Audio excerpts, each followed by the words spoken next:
గారు అయా మనకి కూడా ఒక దైవజనులు మచిలీపట్నం ఏరియాలో పరిచయము, వారిని మన కూటాలకు పిలుద్దాం అన్నారు. సరేనయ్యా, మొదటి రోజుకి వారిని ఆహ్వానించడం జరిగింది. మొదటి రోజు వాతావరణ పరిస్థితులను బట్టి ఈ కూడికలే క్యాన్సిల్ చేయాలని కొన్ని ప్రయత్నాలు జరిగాయి. ఏదేమైనప్పటికీ కూడా అలా జరగకూడదని దేవుని ఉద్దేశం. దేవునికి స్తోత్రం కలుగును గాక.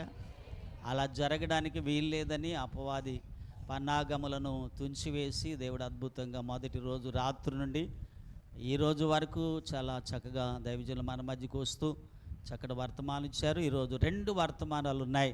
పేపర్లో ప్రకటించబడిన దైవజనులు ఆదామయ్య గారు కూడా మన మధ్యలో ఉన్నారు. వారు చివరిగా మాట్లాడతారు. పిల్లలు కొంచెం కంట్రోల్ అలా వదిలిపెట్టుకోవద్దు. మన పిల్లల్ని అలా వదిలిపెడితే రేపు ఇంకా ఎక్కువ అవుతుంది. దయచేసి అలా చేయకూడదు. చేస్తే అది మనకే ఇబ్బంది. కనుక దైవజనులు మరి మనోహర్ గారు వారి మాట మేరకు గత సంవత్సరం కూడా ఒక దైవజనులు పరిచయం చేశారు భీమవరం పట్టణం నుండి. ఈ సంవత్సరం అయితే మచిలీపట్నం నుండి దైవజనులు మన మధ్యకి రావడానికి రాజేష్ గారు మరి చాలా ఎర్లీగా వచ్చేసారు. నిజ సేవకులు అంటే మేము పిలిచిన సేవకులు ఎప్పుడో వెనకాల వస్తున్నారు అనుకోరు, ముందే వచ్చి ఉంటారు. మాకు అలాంటి సేవకులతో అనుబంధాన్ని దేవుడు మాకు ఇచ్చినందుకు ప్రభుని స్తుతిస్తున్నాం. మరి ఈ సమయాన్ని దైవజనులు రాజేష్ గారికి నేరుగా మేము వారికి అప్పగిస్తున్నాం. వారు మా పరిచయాన్ని ప్రేమించి మమ్మల్ని ప్రేమించి మా మధ్యకి ఈ విధంగా సాకరుగా ఉంచినటువంటి మనోహర్ గారి కుటుంబానికి, దైవజనుల కుటుంబానికి, వారి పాస్టమ్మ గారు పిల్లలు కూడా వచ్చారు. వారికి ఈ సమయాన్ని అప్పగిస్తున్నాం. వారు వచ్చుతూ ఉండగా గౌరవించు కొన్ని ప్రైజ్ లార్డ్.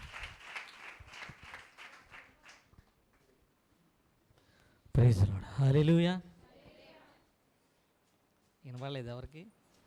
2 చేతుల పైకి దేవునికి స్తోత్రం చెప్దాం. సంతోషంగా ఉన్నారు, మరొకసారి చెప్దాం హల్లెలూయా. ఎలా ఉన్నారు అందరూ? బాగున్నారా? వచ్చిన పాస్టర్లందరూ బాగున్నారని అడుగుతారు కదా. ఎందుకని? యోగక్షేమాలు అడగటం మంచిది కాబట్టి. అయితే నేను కూడా అడిగాను, కానీ నేను శరీర సంబంధంగా అయితే ఏం అడగలేదు. ఆత్మీయంగా మిమ్మల్ని ఒక మాట అడిగాను నేను, మీరు ఎలా ఉన్నారని. ఎంతమంది సమాధానం చెప్పగలుగుతారు ఈ మాటకి? మీరందరూ ఆత్మీయంగా ఎలా ఉన్నారు? ఏంటి ఎవరు మాట్లాడటం లేదు? ఆత్మీయతలో ఉన్నారు కదా.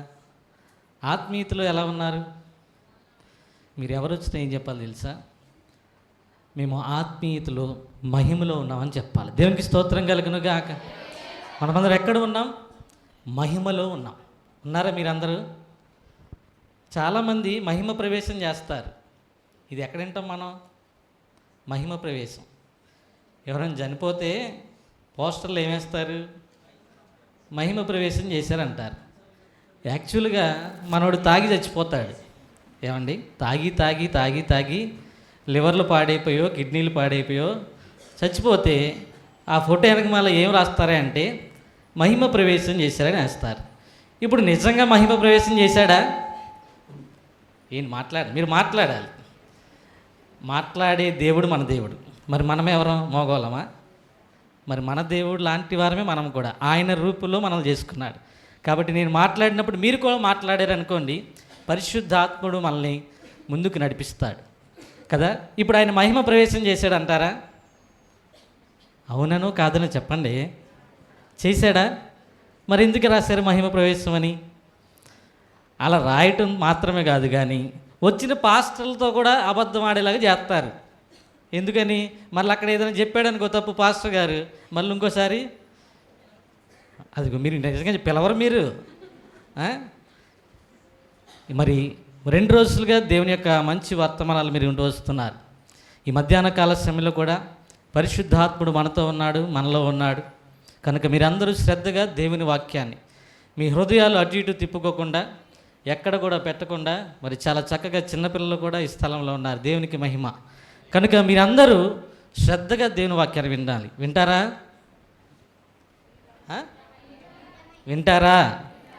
వింటారా? సంగములతో ఆత్మ చెప్పుచున్న మాట చెవి గలవాడు ఉన్నాయా? ఉన్నాయా? ఉన్న వాళ్ళందరూ దేవుని స్తోత్రం చెప్పండి. హల్లెలూయా.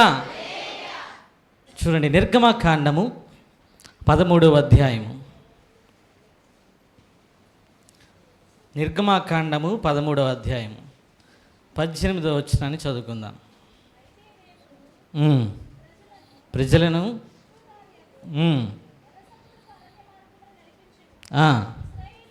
ఇశ్రాయేలీలు యుద్ధ సన్నద్ధులై ఐగుప్తులో నుండి వచ్చిరి. చాలు, చిన్న ప్రార్థన చేసుకుందాం. మమ్మల్ని మిక్కిలిగా ప్రేమించిన మా ప్రియ పరలోకపు తండ్రి, మీ ఘనమైన శ్రేష్టమైన నామానికి వందనాలు, స్తోత్రాలు ప్రభా. ఇంతవరకు మీరు మాతో తోడే నడిపించారు. గడిచిన 2 దినాలు మీరు మాతో మాట్లాడారు. మరి ఇది ఆఖరి రోజు ప్రభా. ఈ సమయంలో నన్ను మీ పూర్తి స్వాధీనపరచుకోండి. నీ ఆత్మీయ ఆధీనంలోకి నన్ను తీసుకోండి ప్రభా. అలాగే ఇక్కడ కూర్చున్న వారు కూడా నిన్ను అనుమతిస్తే వారిని కూడా నీ పరిశుద్ధాత్మ ఆధీనంలోకి తీసుకోనండి. మేమందరము నీలో ఏకమవ్వాలి. నీలో ఏకాత్మగా మేము మార్చబడాలి. మీరు మాతో మాట్లాడుతున్న మాటలు మా హృదయాన్ని పెట్టుకొని మేము ఫలించడానికి నీ కృపను మాకు దయచేయమని ఇదిగో నిలవబడి నన్ను మరుగుపరిచి మీరే మీ స్థాయిలో మీ శైలిలో ప్రభా మీరు మాతో మాట్లాడి నీ నామానికి మహిమ ఘనత ప్రభావములు పొందుకొనమని నజరేయుడైన యేసు పరిశుద్ధ నామమున అడిగి వేడుకొని పొందుకునే నామ తండ్రి, ఆమేన్. ఇంటి దగ్గర నుంచి వచ్చేటప్పుడు ఎంతమంది ప్రార్థన చేసుకొచ్చారు? ఈరోజు ప్రభు నాతో మాట్లాడాలి అయ్యా, ఈరోజు నువ్వు నాతో మాట్లాడాలని ఎంతమంది ఇంటి దగ్గర వచ్చేటప్పుడే ప్రార్థన చేసుకుని ప్రభు సన్నిధికి వచ్చారు? 1 2 3 4 ఒక 5-6 చేతులు ఎత్తారు. మీరు ఎప్పుడైనా దేవుని సన్నిధిలో అడుగు పెట్టేటప్పుడు ఎందుకు వస్తాం మనం దేవుని సన్నిధికి? ఒక పాటలు పాడి ఆరాధన చేసి అయ్యగారు ఎప్పుడు చెప్పే మాటలు 4 చెప్తాడు, అవి ఈ చెవినేసుకుందాం, వెళ్ళిపోయేటప్పుడు బయటికి వెళ్ళేటప్పుడు ఈ చెవుల నుంచి బయటికి పంపించేద్దాం, ఇంటికి వెళ్ళిపోయి మన పనులు మనం చూసుకుందాం. దానికి కాదు, మనం వెళ్తున్న ఈ యొక్క ప్రయాణం ఆత్మీయ ప్రయాణం కదా. ఈ ప్రయాణంలో ప్రభువు గనక మనతో లేకపోతే మన జీవితాలు శూన్యమైపోతాయి. మనం ప్రారంభించిన ఈ ఆత్మీయ జీవితం, మనం మొదలుపెట్టిన ఈ ఆత్మీయ ప్రయాణం ఎక్కడి వరకు కొనసాగాలి? ఎక్కడి వరకు కొనసాగాలి? ఇదిగో మన కొరకు స్వాస్థ్యముగా చేయబడిన ఆ పరలోక పట్టణం చేరేంత వరకు కూడా ఈ ప్రయాణం కొనసాగాలి. ఇది మన శక్తి చేత కాదు, ఇది మన భక్తి చేత కాదు. ఎవరి ద్వారా జరుగుద్ది? దేవుని ఆత్మ ద్వారా మాత్రమే. దేవునికి స్తోత్రం కలుగునుగాక. చాలామంది అనుకుంటున్నట్లుగానే ఏమండి, మీరు చాలాసార్లు ఈ మాటలు వినే ఉంటారు, కానీ ఈరోజు ప్రత్యేకంగా దేవుడు మీతో మాట్లాడతాడు. నమ్మిన వారు దేవునికి స్తోత్రం చెప్తారా? హల్లెలూయా. అలర్ట్గా ఉండండి. నేను పాట ఎత్తుకున్నప్పుడు నేను పాట పాడను, మీరే పాడాలి ఆ పాట, సరేనా? నేను మధ్యలో పాటలు పాడుతూ ఉంటాను. నాకు కూడా పాటలు పాడటం అంటే ఇష్టమే. పాటలు పాడాలంటే క్రైస్తవుల తర్వాత ఎవరైనా, అవునా? ఎందుకని? పాడి పాడి పాడి పాడి బాగా అలవాటైపోద్ది మనకి. పాడతాం కానీ ఏమండి ఆ పాటలో ఉన్న మాధుర్యాన్ని మన జీవితంలో చాలామంది అనుభవించలేరు. నేను వచ్చిన ఎత్తగానే మీరు పాట పాడాలి, సరేనా? రెడీగా ఉంటారా? అంటే మీరు నిద్రపోకుండా ఉంటారని, ఓకేనా? అంటే చాలామందికి మధ్యలో అలా నిద్ర వస్తుంది. సరే, ఇక మనం వాక్యంలోకి వెళ్ళిపోదాం. 3 దినాలు ఉపవాస ప్రార్థనలు మనం చేస్తున్నాం. ఉపవాస ప్రార్థన ఎందుకు చేస్తాం మనం అంటే, ఉపవాస ప్రార్థన ఎందుకు చేస్తాం మనం చెప్పాలి. ఉపవాస ప్రార్థన ఎందుకు చేస్తాం? దేవునితో ఇంకా బహు దగ్గరగా అన్యోన్య సహవాసం కలిగి నడవటానికి మనం ఉపవాస ప్రార్థనలు ప్రతిష్ఠించుకుంటాం. ఉపవాస ప్రార్థనలు చాలామంది వారానికి 1 రోజు ఉంటారు, కొంతమంది నెలకి 1 రోజు ఉంటారు, 3 రోజులు ఉంటారు, 7 రోజులు, అలా కంటిన్యూగా చేసే వాళ్ళు కూడా ఉన్నారు. బైబిల్ గ్రంథంలో 7 రకాల ఉపవాస ప్రార్థనలు ఉన్నాయి. అంటే 7 రకాలు కాదు కానీ 7 స్టేజెస్ ఆఫ్ ప్రేయర్ అన్నమాట. అంటే అంతస్తు పెరిగే కొద్దికి ఆ ప్రార్థన యొక్క తీరు పెరుగుద్ది, దాని ఫలితం కూడా పెరుగుద్ది. ఈ 3 రోజులు మనం ఎందుకు ఉపవాసం ఉన్నామంటే, దేవుని సన్నిధిలో కొన్ని రోజులు గడిపి మనకున్న కల్మషాన్ని తొలగించుకొని దేవునితో దగ్గర అవ్వటానికి. నేను రాగానే చాలా చూసి ఆశ్చర్యపడ్డాను. పగటి పూట మందిరానికి రావడానికి చాలామంది ఇష్టపడరు, కానీ మీ సంఘం అందరూ వచ్చారు. దాన్ని బట్టి నేను దేవుని ఎంతగానో స్తుతులు చెల్లించాను. మీరు కూడా దేవుని స్తోత్రం చెప్తారా? దేవుడు మిమ్మల్ని దీవించునుగాక. కనుక నేను ఒక మంచి మాట చెప్తాను చూడండి. ఉపవాసం ఉండేటప్పుడు ఎలాగో ఉపవాసం ఉండాలి. ఒకరోజు బైబిల్ గ్రంథంలో ఒక చేప ఉపవాసం ఉంది. ఎన్ని రోజులు? 3 రోజులు చేప ఉపవాసం ఉందా? ఎవరి కోసం? యోనా కోసం. చాలా మంచిది. దేవుని దర్శనము పోగొట్టుకోకుండా 1,00,000కు పైగా ఉన్న పట్టణాన్ని కాపాడడంలో ప్రధాన పాత్ర పోషించింది ఒక చేప. మీరు ఎప్పుడైనా చేపలాంటి ప్రార్థన చేశారా? 3 రోజులు ఏం తినలేదు పాపం. తిందా? పచ్చి నీళ్ళు కూడా తాగలే, నీళ్ళల్లోనే ఉన్న నీళ్లు ముట్టుకోలే. అది దాని గొప్పతనం. 3 రోజులు ఉపవాసం ఉంది. పాస్టర్ గారిని చేర్చాల్సిన ఊరు చేర్చేసింది. మీకు ఇంట్లో కోళ్ళు ఉన్నాయా? కోళ్ళు పెంచేవాళ్ళు ఎవరు ఉన్నారా? రీసెంట్గా మా విశ్వాస ఒక కోడి తీసుకుని వచ్చింది మా దగ్గరికి. మరి నా పరిచయం నేను మీకు చేసుకోలేదులే, కానీ నేను చెప్తాను తర్వాత. ఒక విశ్వాసి ఒక కోడిని పట్టుకొచ్చింది. అయ్యగారు ఇదిగో మీరు పెంచుకోండి అని. నేను ఎప్పుడు కోళ్ళు పెంచాలో నాకు తెలియదు దాని గురించి. సరే, అది వచ్చిన 15 రోజులకి గుడ్లు పెడతాం మొదలైంది. ఏం పెడతాం మొదలైంది?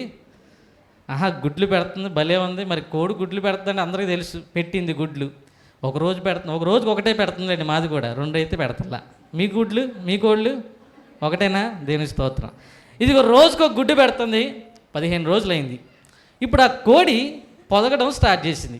నేనెప్పుడు పొదగేలా నాకు తెలియదు. కోడి పొదగడం స్టార్ట్ చేసింది. ఆమె ఫోన్ చేసా విశ్వాస్కి, అమ్మా ఇదేంటో పద్దాకి ఇంట్లోకి వచ్చేస్తుంది, ఏం చేయమంటావంటే, అయ్యో ఒక గంప తీసుకుని ఆ గుడ్లని దాని కింద పెట్టు, అదే వచ్చి పడుకుంటుంది అంది. సరే ఏదో ఒకటి చేద్దామని కొద్ది గడ్డి తెచ్చా, గుడ్లు దాని మీద పెట్టా. కోడి దాని మీద పడుకుందా? మీ కోడి కూడా పడుకుంటున్నాయా? ఇప్పుడు నుంచి నేను దాన్ని అబ్జర్వ్ చేయడం మొదలుపెట్టా. అది పూటకి ఒకసారి మాత్రమే బయటికి వెళ్తుంది. ఎన్నిసార్లు? ఒక్కసారి మాత్రమే బయటికి వెళ్తుంది. కొద్దిగా ఆహారం తీసుకుంటుంది, కొద్దిగా నీళ్లు తాగుతుంది, మరలా వచ్చేసి ఆ గుడ్ల మీదే కూర్చొని ఉంటుంది. నేను రాత్రి వరకు చూస్తా ఉన్నా, కానీ మళ్ళీ కదలట్లా. మరలా తర్వాతి రోజు ఉదయం పూటనే బయటికి వెళ్తుంది. అంటే రోజుకి ఎన్నిసార్లు ఆహారం తీసుకుంటుంది? ఒక్కసారి. నేను ఆమె ఫోన్ చేశా, అమ్మ ఇది ఎన్ని రోజులు ఉంటుందంటే, అయ్యా 21 రోజులు అది అట్లాగే ఉంటుందయ్యా అని చెప్పింది. ఎన్ని రోజులు? మీరు ఎప్పుడైనా చేశారు 21 రోజులు అలాగా? ఒక్క పూట ఆహారం తీసుకొని ఒక అరగంట కూడా ఎక్కువ బయట తిరగట్లేదు. అది మిగతా సమయం అంతా 24 గంటల్లో 23.5 గంటలు అది అక్కడే ఉండి ఏం చేస్తూ ఉంది? గుడ్లుని పొదుగుతూ ఉంది. దేనికని చెప్పండి? పిల్లలు అవ్వడం వల్ల ఏంటి ఉపయోగం? కోడి, మీరు చాలా జాగ్రత్తగా వినాలి. కోడి పెరిగింది, గుడ్డు పెట్టింది, పిల్లలను చేసింది. దీనివల్ల ఏంటి ఉపయోగం కోడికి? ఆదికాండంలో దేవుడు ఆదాము అవ్వలను తయారు చేసిన తర్వాత ఆయన ఇచ్చిన వాగ్దానం ఏంటి తెలుసా? ఇదిగో మీరు ఫలించి అభివృద్ధి పొంది విస్తరించండి. దేవునికి స్తోత్రం చెప్పండి. మరి మీరు ఫలించారా? ఏంటి ఫలించారా? సరే, చాలామంది ఫలిస్తాం, కానీ అభివృద్ధిలోకి వెళ్ళటానికి చేత కాదు. చాలామందికి చేత కాదు. 100కి ఒక 30% మంది అభివృద్ధిలోకి వస్తారు. కోడి 15 గుడ్లు పెట్టింది అనుకోండి, అన్ని గుడ్లు పిల్లలు అవుతాయా? అవునా? కొన్ని మాత్రమే అవుతాయి. అవి విస్తరణలో భాగంగా మార్చబడతాయి. దేవునికి స్తోత్రం కలుగునుగా. అలాగా కోడి 21 రోజులు పొదిగినట్లుగా నీవు గనక దేవుని సన్నిధిలో ఉపవాసం చేయగలిగితే 21 రోజులు ఒక పూట ఆహారం తీసుకుని నీ జీవితంలో నువ్వు విస్తరిస్తావు. దేవునికి స్తోత్రం కలుగునుగాక. ఆ తర్వాత 40 రోజులు కదా. నేనే ఉపవాస ప్రార్థన గురించి చెప్పడానికి రావట్లేదు, కానీ నేను మీకు అర్థమయ్యాలని చెప్పాను. ఆ 40 డేస్లో ఏమన్నా చాలా రకాలు ఉన్నాయి, ఇంకా ఆ తర్వాత చాలా స్టేజ్లు ఉన్నాయి. అవన్నీ మర్చిపోతాం, మన వాక్యంలోకి వెళ్ళిపోదాం. ఇశ్రాయేలీలు యుద్ధ సన్నద్ధులై ఎక్కడి నుంచి బయలుదేరారు? ఐగుప్తులోంచి బయలుదేరారు. ఎక్కడికి? కానానుకి వారి ప్రయాణం. మన ప్రయాణం కూడా ఎక్కడికి? ఐగుప్తునే ఈ లోకంలో నుండి పరలోకం అనే కానానుకి మనం వెళ్ళబోతున్నాం. ఆల్రెడీ మన ప్రయాణం మొదలుపెట్టేసాం, చాలా దూరం వచ్చేసాం. రేపో మాపో మన పట్టణానికి మనం వెళ్ళిపోదామా? ఉండిపోదామా? వెళ్ళిపోతారా? వెళ్ళిపోదాం వాళ్ళు స్తోత్రం చెప్పండి. చాలామంది చెప్పలేదు.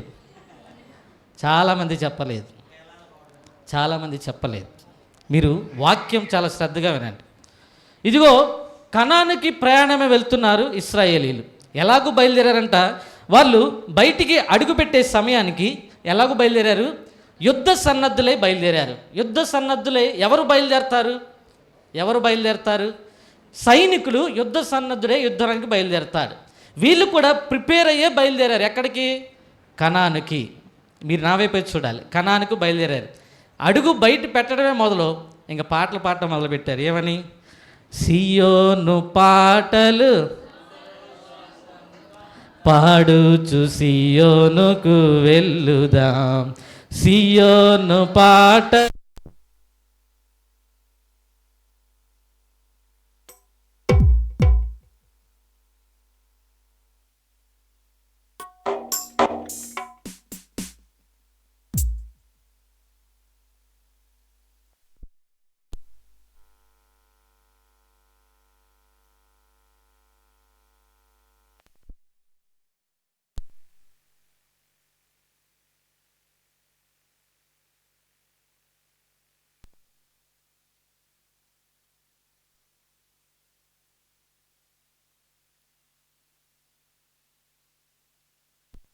ప్రైజ్ లార్డ్, హల్లెలూయా.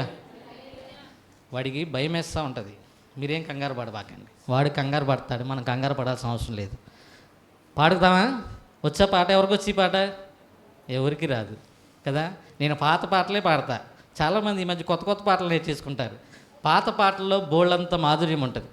సరే, వీళ్ళు పాటలు పాడుకుంటూ ఎక్కడికి వచ్చేసారే అంటే ఎర్ర సముద్రం కాడికి వచ్చేసారు. ఎర్ర సముద్రం అనే అనుభవం కాడికి వచ్చారు. ఇప్పుడు ముందు చూస్తే సముద్రం, వెనకమాల చూస్తే ఫరో సైన్యం తరుముకు వస్తూ ఉంది. నేను ఈ ఇశ్రాయేలు చరిత్ర గురించి మీకు చెప్పాలని ఇక్కడ రాలేదు. ఇశ్రాయేలు చరిత్ర అందరికీ తెలుసు. కానీ నేను కొన్ని సంభవాలను మీకు చూపించి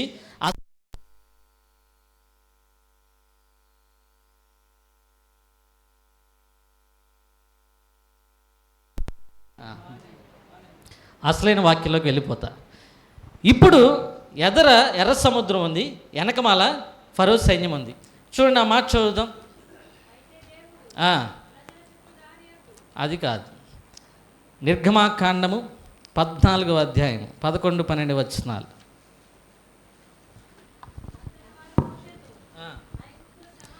ఐగుప్తులో సమాధులు లేవని ఈ అరణ్యంలో చచ్చుటకు మమ్మను రప్పించితివా? ఈ అరణ్యంలో చచ్చుట కంటే ఐగుప్తీయులకు దాసులు మగుట మేలండి అనే మాట మనం అక్కడ చూస్తాం. ఇదిగో 430 సంవత్సరాలు బానిసత్వంలో ఉన్న వాళ్ళందరినీ కూడా మోషే గారు బయటికి తీసుకురావడంతో అందరూ సంతోషంగా పాటలు పాడుకుంటూ ఎక్కడికి వచ్చారు? ఎర్ర సముద్రం కాడికి వచ్చేసారు. అవునా? రావటం బయట ఏమి ఎదురైంది? మహాశ్రమ ఎదురైంది. ఇప్పుడు దీన్ని దాటం వాళ్ళ వల్ల కాదు. కానీ వారితో ఎవరున్నారు? సైన్యములకు అధిపతి యెహోవా వారితో కూడా ఉన్నాడు. వీళ్ళు ఏమంటున్నారు తెలుసా? ఇదిగో ఐగుప్తులో సమాధులు లేవని మమ్మల్ని ఇక్కడ చంపడానికి తీసుకొచ్చావా అని అన్నారు. ఇది మొదటిసారి మేము అక్కడ చచ్చిపోతే మేలు అనే మాట మాట్లాడారు. ఈ మాట మీరు జ్ఞాపకం ఉంచుకోండి. ఏమన్నారు? ఐగుప్తులో సమాధులు లేవని, అంటే మేము అక్కడ చచ్చిపోలేమని ఇక్కడ దాకా తీసుకొచ్చావా, మమ్మల్ని చంపేస్తానికి అన్నాడు. అయినా సరే దేవుడు ఎర్ర సముద్రాన్ని పాయలుగా చేశాడా? ఇప్పుడు ఈ ఎర్ర సముద్రాన్ని పాయలు చేసిన తర్వాత ఆరిన నేలకుండా అందరూ వెళ్ళిపోయారు. ఎవరు వెళ్ళిపోయారు? అందరూ వెళ్ళిపోయారు. కానీ ఆఖరిగా ఒక కోడిపిల్ల మిగిలిపోయిందంట వెనకమాల. ఏంటిది? కోడిపిల్ల మిగిలిపోయి వెనక్కి తిరిగి చూసిందంట. వెనక్కి తిరిగి చూస్తే ఏమవుతుంది? గుర్రాలు, రథాలు టకటకని పరిగెట్టుకుంటా వెనకాల ఆల్రెడీ సగం దూరం వచ్చేసారు. వాళ్ళు కూడా సగం దూరం వచ్చేసారు కదా. ఈ కోడిపిల్ల వెనక్కి చూసి తుర్రమంటూ ముందు పరిగెట్టుకుంటూ పారిపోయిందంట. ఎందుకని తెలుసా? దేవుడు ఏం చెప్పాడు? ఒక్క డెక్క అయినా కూడా విడవబడదు. దేవునికి స్తోత్రం కలుగునుగాక. ఐగుప్తులో ఒక్క డెక్క కూడా విడవబడకుండా వెళ్ళిపోవడానికి సాదృశ్యంగా నేను ఈ మాట చెప్పాను. యాక్చువల్ అక్కడ కోలిపేడలు ఉండొచ్చు, ఉండకపోవచ్చు, కానీ దేవుడు చెప్పిన మాట ఖచ్చితంగా నెరవేరుస్తాడు. ఇప్పుడు ఎర్ర సముద్రం నుంచి బయటికి రాగానే మళ్ళీ పాట మొదలెట్టేశారు. ఏండి, మన వాళ్ళకి పాటలు అంటే ఎంత సరదానో. మిరియామ్ గారు పాట ఎత్తుకుంది. ఏమని? పరిశుద్ధతలో మహనీయుడవు, నీ వంటి దేవుడు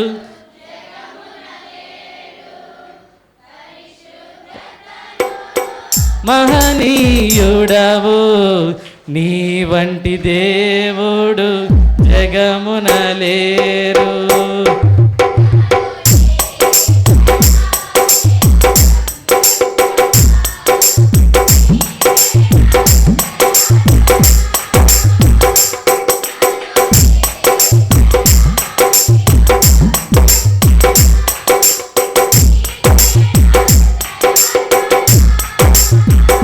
దేవునికి స్తోత్రం కలుగును. పాటలు పాడుకుంటూ ఇంకొంచెం దూరం ముందుకెళ్ళారండి. ఇంకొంచెం దూరం ముందుకెళ్ళారు. నిర్గమాకాండము 15వ అధ్యాయము 22 నుంచి 25 వచనాల్లో గట్టిగా చదవండి.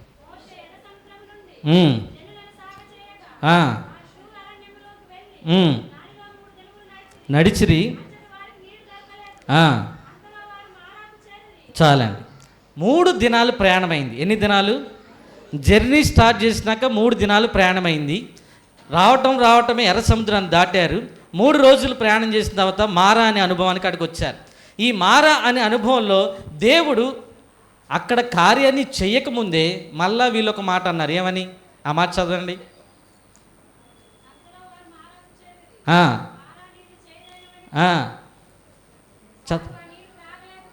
తాగలేకపోయేరి.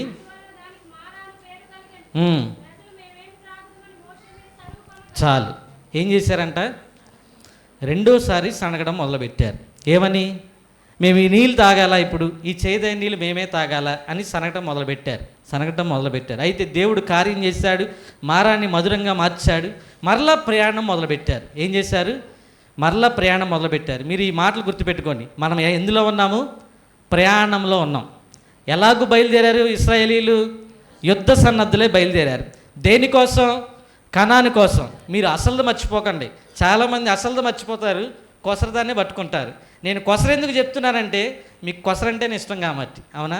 ఎంత వేసినా ఇంకోటి వేయ్యా, ఇంకో 2 వేయ్యా, ఇంకో 3 వేయ్యా, మనకు అలవాటు కదా. నేను కొసర కొంచెమే చెప్తా, అసలు మాత్రం మీరు మైండ్లో పెట్టుకోండి, సరేనా?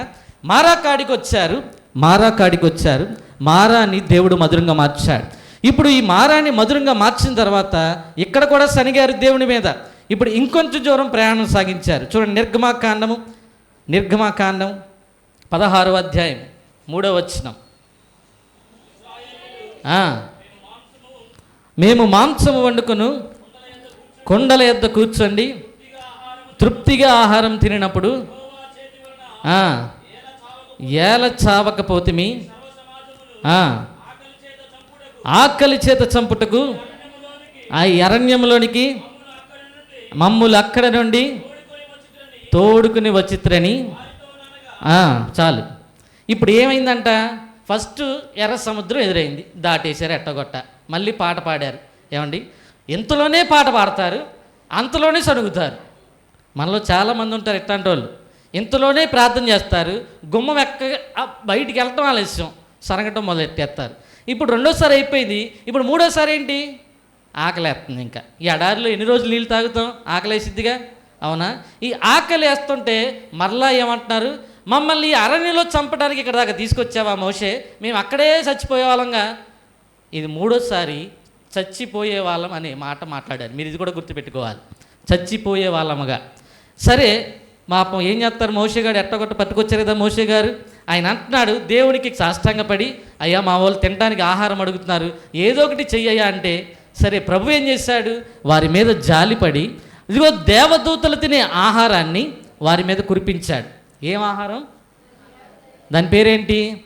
మన్నా. దేవదూతలు తినే మన్నాని ఆయన కురిపించాడు. వీరికి ఏమండి, ఈ ఉట్టి మన్నా వీరికి సరిపోట్లా. ఎందుకని? వీరి హృదయాలంతా ఎక్కడున్నాయి చెప్పండి? వీరి హృదయాలు ఎక్కడున్నాయి? మాంసం వండుకునే కుండల మీదే ఉన్నాయి. అసలు వీళ్ళు ఎక్కడికి ప్రయాణం మొదలుపెట్టారు? మరి వీరి హృదయం దేని మీద ఉండాలి? కనాను మీద ఉండాలి.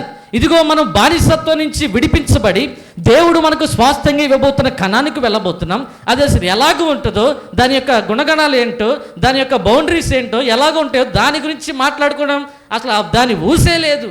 ఎంతసేపు ఇహ సంబంధమైన వాటి గురించే వీరి ఆలోచన అంతా. ఇప్పుడు వీరి హృదయాలంతా ఎక్కడున్నాయంట? మాంసం వండుకునే కొండల మీద ఉన్నాయి. ఇదిగో ఎడారిలో మాంసం ఎక్కడి నుంచి వచ్చిద్దండి?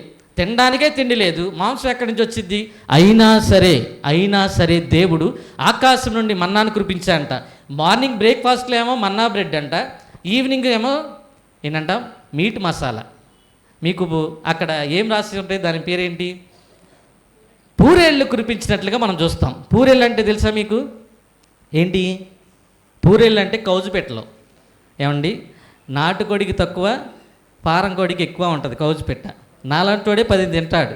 ఇంకా మరి ఇక్కడ కూర్చున్న వాళ్ళు ఎంత తింటారో నాకు తెలియదు కానీ, ఏమండి మార్నింగ్ బ్రేక్ఫాస్ట్లో ఏమో మన్నా అంట, ఈవినింగ్ టైంలో మీట్ మసాలా. ఇదిగో పగలేమో మేఘస్తంభము, రాత్రేమో అగ్నిస్తంభం. అసలు ఇలాంటి ఒక జర్నీ ఎవరికైనా సాధ్యమా అంటే ఏమండి, ఎవరికి సాధ్యం కాదు. పగలు ఎండ తగలకుండా ఏసీ పెట్టేస్తున్నాడు, రాత్రి చలియకుండా ఏమండి చక్కగా హీట్ కురిపిస్తున్నాడు, మార్నింగ్ ఏమో మన్నా తినిపిస్తున్నాడు, ఈవినింగ్ ఏమో నోటికి రుచికరంగా మంచి మాంసాన్ని తినిపిస్తున్నాడు. ఇలాంటి జర్నీ ఎవరైనా వదులుకుంటారా? మనమైతే అసలు వదులుకోం, అవునా కదా? ఎందుకు దేవుడు ఈ ప్రయాణాన్ని కొనసాగింపజేశాడు? చాలామంది ఇహలోక జీవితంలో మనము కూడా యుద్ధ సన్నద్ధులమయ్యే అపవాదితో పోరాడి దేవుని యొక్క పట్టణానికి మనం చేరుకోవాల్సిన వారు ఉన్నాం. కానీ ఈ ఆత్మీయ పోరాడకుండా చాలామంది చేసే మొట్టమొదటి పోరాటం ఏంటి అంటే ఆకలి పోరాటం. ఏంటి చెప్పండి? ఆకలి పోరాటం. పుట్టిన పిల్లోడు పుట్టగానే మొదలెట్టేస్తుంది ఏమని? పాలు కావాలి. అవునా? పుట్టడంతో మొదలెట్టేస్తారు ఆకలి అని కదా. ఇంకొంచెం పెరిగినాక ఈ వయసుకు వచ్చినాక వాళ్ళకి అన్నం రుచిగా ఉండదు. ఎంతసేపు వాళ్ళకి ఏం కావాలి? అవునా? ఆ కొట్లో ప్యాకెట్లే కావాలి. ఇంకొంచెం ఏజ్ పెరిగి ఈ వయసుకు వచ్చేసారనుకోండి, ఆ ప్యాకెట్లు నచ్చవు. ఇదిగో ఆ రెస్టారెంట్లో అవునా, చికెన్ పిజ్జాలో, బర్గర్లో, ఆ రోడ్డు మీద రంగు పూసి అలాడేసే ఆ చికెన్ కోళ్ళు అవే కావాలి. ఈ యవ్వన కాలంలో వచ్చే రుచి ఉంది చూసారా, అది ముసలోళ్ళ ఎంతవరకు కూడా చచ్చిపోదు. అవునా? ముసలోళ్ళకు కూడా రుచులు కావాలి. బైబిల్ గ్రంథంలో ఒక ఆయన ఉన్నాడు, ఆయన చాలా మంచి భక్తుడు. వాళ్ళ నాన్నగారు విశ్వాసులకు తండ్రి, ఈయనేమో విధేయతకు తండ్రి అని పేరు పెట్టుకోవచ్చు కదా.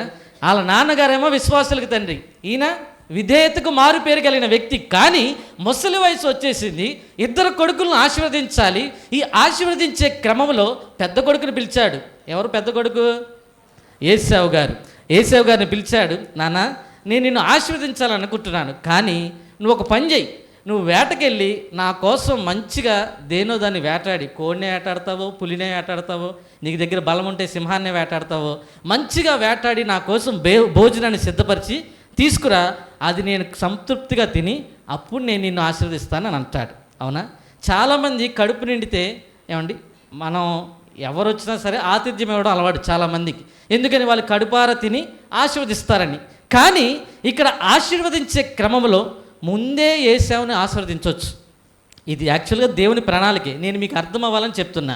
ఏమండి, ఆశీర్వదించేవాడు ముందే ఆశీర్వదించేస్తే ఏశావు ఆశీర్వదించబడిన వ్యక్తిగా మార్చబడేవాడు. కానీ మధ్యలో ఏం అడ్డం వచ్చింది? చిన్న ఆకలి గుర్తొచ్చింది. ఇప్పుడు కానీ ఏట మాంసం తింటే ఎలా ఉండిద్ది అంటావు?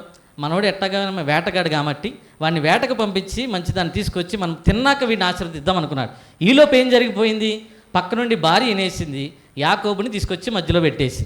ఇప్పుడు ఒకరికి రావాల్సిన ఆశీర్వాదం ఏమండి, ఇది యాక్చువల్గా దేవుని ప్రణాళిక, నేను కాదను. కానీ ఒకరికి రావాల్సిన ఆశీర్వాదం ఇంకొకరికి మీదకి వెళ్ళటానికి కారణం ఏంటి? మధ్యలో ఆకలి ఉంది. చాలామంది ఆకలి కోసం పోరాడతారు. లోకంలో ఒక సామెత ఉంటుంది, ఏంటిది?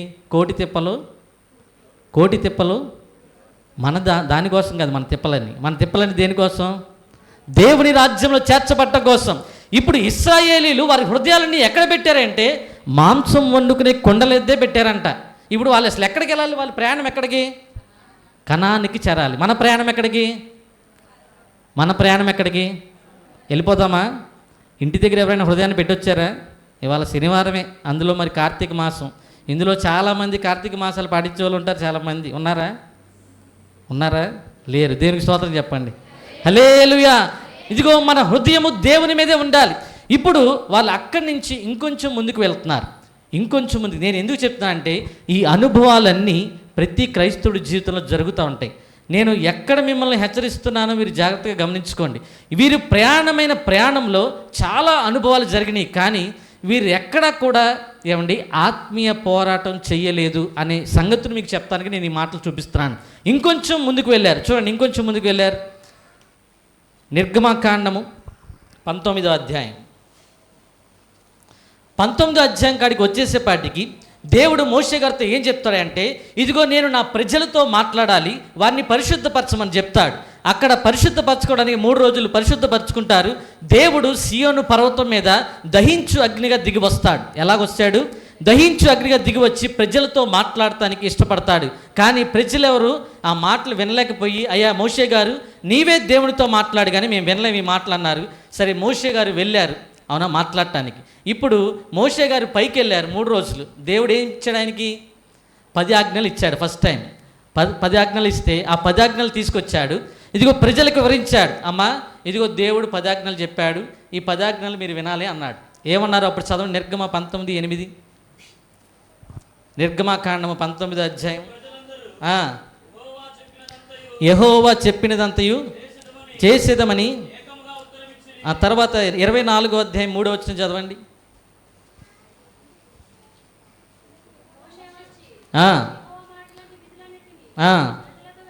ప్రజలకు వివరించి చెప్పిన తర్వాత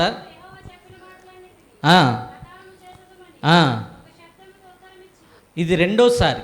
మొదటిసారి ఏకంగా చెప్పారు, రెండోసారి కూడా ఏకంగా చేస్తామని చెప్పారు, మూడోసారి అదే అధ్యాయం 7వ వచనంలో చదవండి.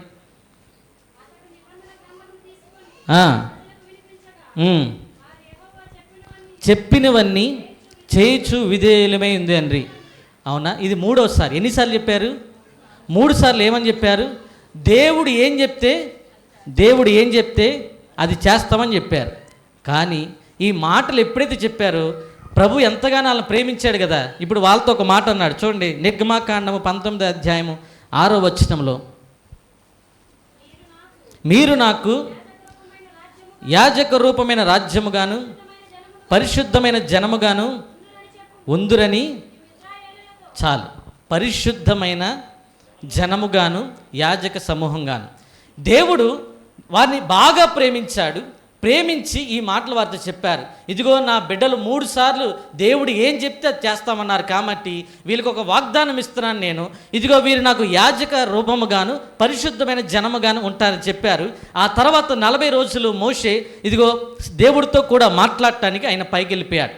ఈ 40 రోజులు జరుగుతున్న ఆ యొక్క క్రమం ఏంటి అంటే, ఇదిగో దేవుడు ఏమనుకున్నా అంటే, వీళ్ళని నేను పరిశుద్ధమైన జనంగా చేసుకున్నాను కాబట్టి ఇక నిత్యము నేను వీరితో కూడా ఉండటానికి ఒక ప్రత్యక్ష గుడారాన్ని వీరి మధ్యలో నేను ఏర్పాటు చేయాలనుకున్నాడు. మోషే గారిని దేవుడు పైకి పిలుచుకున్నాడు. ఈ 40 రోజులు వారిద్దరు మాట్లాడుకుంటున్నారు. దేని గురించి? ప్రత్యక్ష గుడారాన్ని గురించి. ఈ లోపు కింద ఏం జరుగుతుందో తెలుసా? ఏమండి, కింద ఏం జరుగుతుంది? వీళ్ళందరూ 40 రోజులు మోషే గారు కనపడిపోయేపాటికి వాళ్ళొక మాట అంటారు. చూడండి, నిర్గమకాండము 32వ అధ్యాయము 1వ వచనానికి వద్దాం. చూచినప్పుడు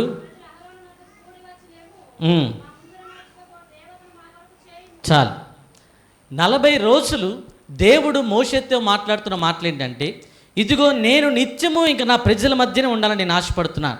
ఏదో అప్పుడప్పుడు వచ్చి దిగి వెళ్ళిపోవటం కాదు, నేను మీ మధ్యలోకి దిగి వస్తాను, మీతోనే ఉంటానని చెప్పి వారు ప్రత్యక్ష గురానికి సంబంధించిన ఒక దైవికమైన క్రమాన్ని దేవుడు మోషే గారితో మాట్లాడుకుంటుంటే, ఈ 40 రోజులు ఇక్కడికి వచ్చేపాటికి వారి యొక్క సీనియారిటీ లెవెల్ ఎంతో తెలుసా?